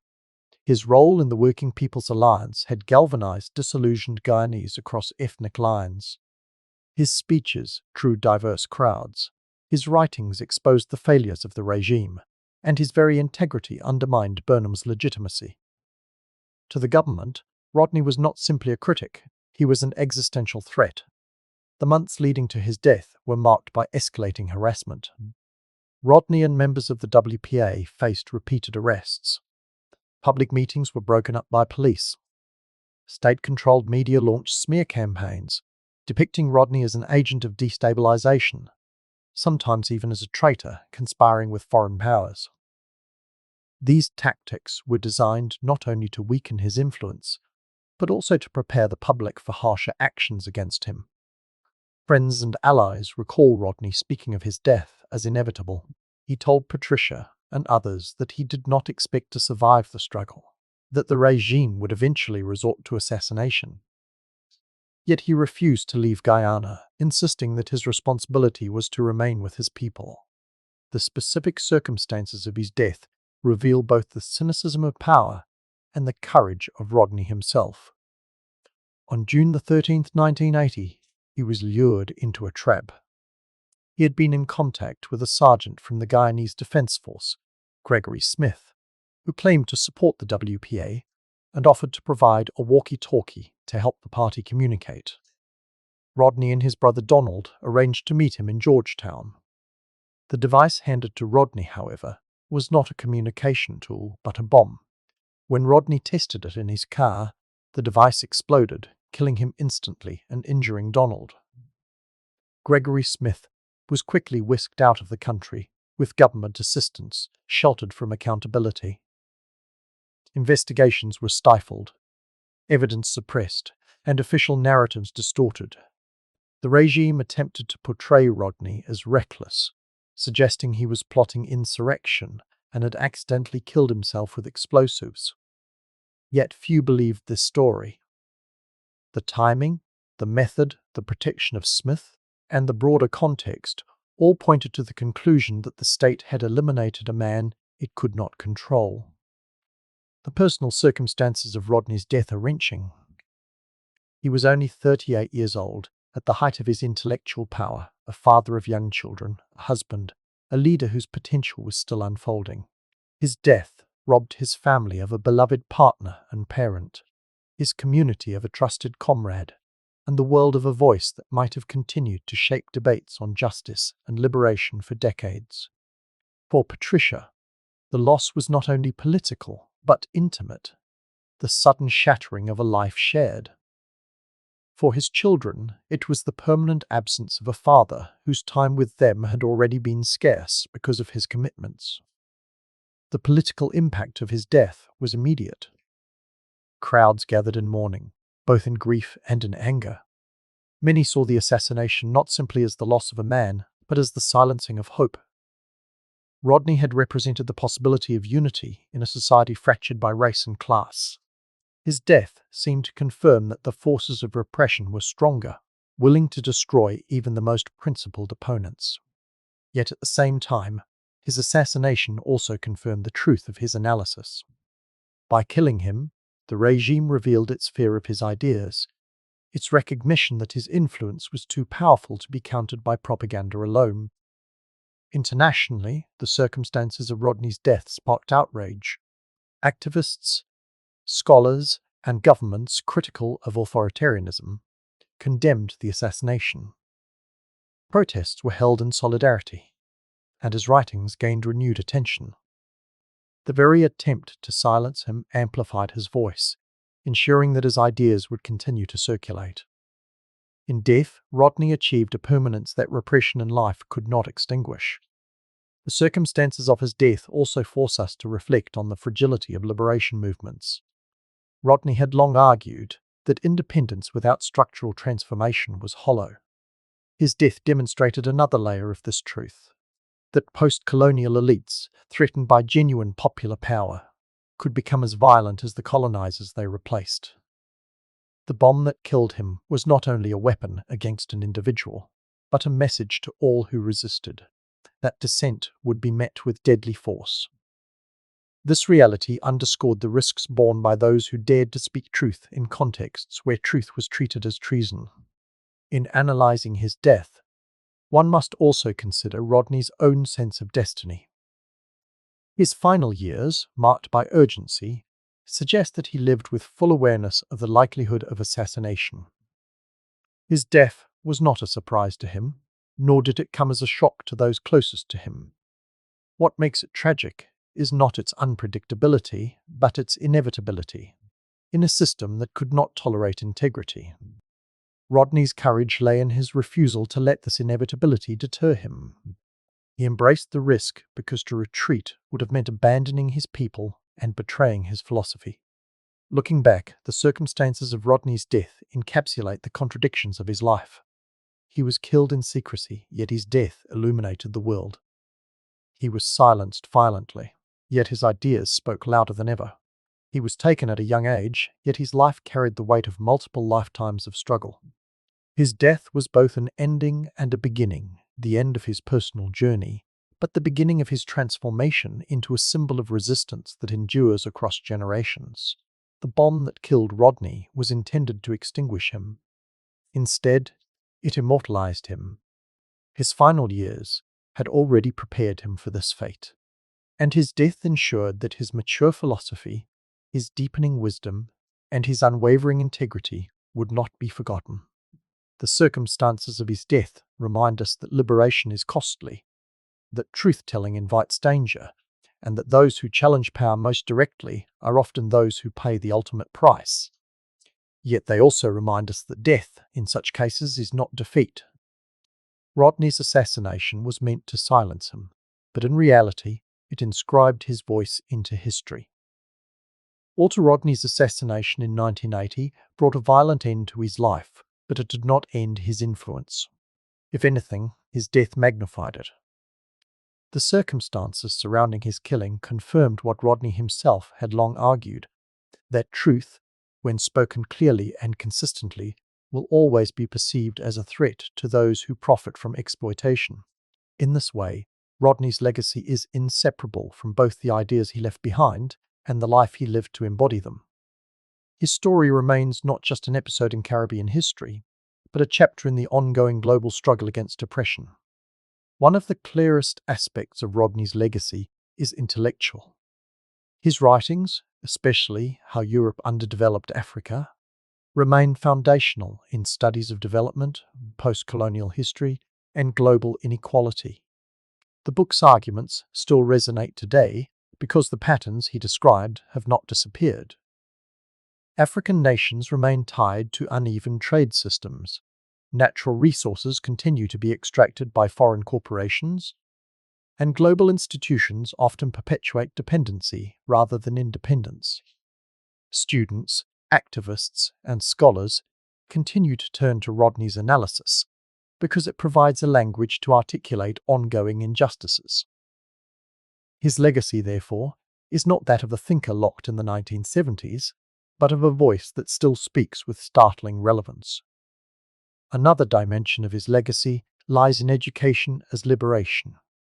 Rodney's commitment to groundings, informal sessions of dialogue with students, workers, and marginalized groups, redefined what it meant to be a teacher. He rejected the model of the detached lecturer, choosing instead to meet people where they were and to learn alongside them. This approach has influenced generations of educators who see teaching as a political act, not merely the transfer of information. In today's movements for decolonizing education, Rodney's practice of dialogical learning remains a guiding light. His legacy here is lived out whenever education is used to empower rather than to reproduce hierarchy.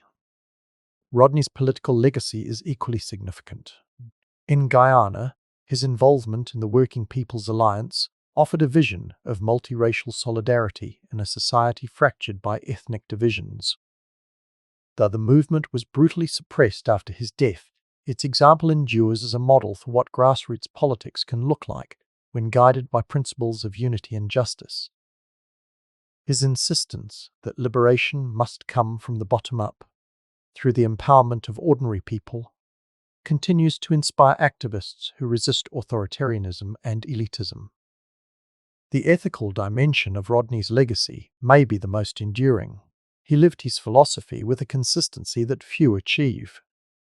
He refused to compromise for safety, refused to seek comfort at the expense of truth, and refused to place his personal advancement above his responsibility to the people. This moral clarity makes his legacy compelling, even to those unfamiliar with the details of his writings. His life itself is a lesson, showing that integrity is not an abstract ideal, but a lived commitment. In an age where intellectuals and leaders often trade principles for privilege, Rodney's example remains a rebuke and an inspiration. Rodney's legacy also persists through the global solidarity networks that claimed him as one of their own. His assassination sparked outrage, not only in Guyana, but across Africa, the Caribbean, and the diaspora. Movements in South Africa, Zimbabwe, and Mozambique cited his work as influential in their struggles. In the United States, Rodney's analysis informed Black Power activists who saw their fight against racism as part of a larger global battle. Today, his legacy endures in the way his name is invoked in movements for racial justice, economic equality, and decolonization. He belongs not only to Guyana, but to the world. At the same time, Rodney's legacy is a reminder of the costs of resistance. His death underscores the dangers faced by those who challenge entrenched power. This reality has made him a martyr, but it also complicates his legacy. For his family, the memory of his brilliance is inseparable from the trauma of his loss. For his supporters, the inspiration of his example is tempered by the grief of what was stolen, the books he might have written, the movements he might have led, the wisdom he might have shared had he lived longer. His legacy is therefore both luminous and tragic, a reminder of both possibility and fragility. Rodney's legacy is also alive in the questions he forces us to ask. What does it mean to be free? Can independence be real if it leaves inequality intact? What is the responsibility of intellectuals in the face of oppression? These questions remain as pressing now as they were in his lifetime. His legacy lies not in offering easy answers, but in demanding that we wrestle with these questions honestly. His work challenges us to recognize the ways in which systems of exploitation persist, to see clearly what we might prefer to ignore, and to act on truths that are uncomfortable but undeniable. In Guyana, Rodney's legacy remains contested. For decades after his death, official narratives tried to obscure the truth of his assassination. Efforts to honor him have often been caught in political struggles. Yet, despite attempts to diminish his memory, his influence has endured through grassroots remembrance, family advocacy, and international recognition. In 2005, the Walter Rodney Commission of Inquiry was established to investigate his death, a belated acknowledgement of the injustice done to him. Even when official recognition falters, his name lives on in schools, organizations, and communities that continue to invoke his vision. Rodney's legacy also invites reflection on the relationship between hope and sacrifice. His life shows that progress is never inevitable, that victories are always fragile, and that liberation demands vigilance and courage. Yet his legacy also shows that even when lives are cut short, ideas can endure. The bomb that killed him did not destroy his influence. It amplified it. His death, meant to silence him, made his voice resonate more loudly. His legacy is a testament to the paradox that repression often strengthens the very movements it seeks to crush.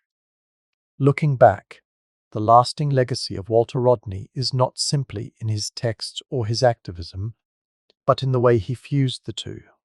He demonstrated that scholarship could be revolutionary, that activism could be intellectual, and that both could be lived with integrity.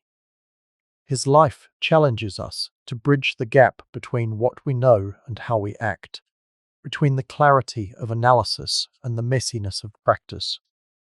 In this sense, his legacy is not finished. It continues wherever people strive to link knowledge with justice, words with deeds, hope with struggle. Rodney's legacy is therefore layered. It is intellectual, political, ethical, cultural, and personal. It belongs to scholars who study development, to teachers who practice liberatory pedagogy, to activists who resist authoritarianism, to communities that honor integrity, and to families who live with the costs of struggle. It is a legacy rooted in the Caribbean, but global in its reach, born of a particular time, but timeless in its relevance. Above all, it is a legacy that insists that liberation is not optional, that truth is not negotiable, and that justice is worth any cost. In the end, Walter Rodney's lasting legacy is this: he showed that one life, lived with clarity and courage, can illuminate the path for generations. His death was a tragedy, but his life was a gift, a reminder that philosophy is not an abstraction, but a way of living, that history is not distant, but present, and that liberation is not a dream, but a demand. His name endures not because he was silenced, but because he spoke, lived, and died for truths too powerful to be buried.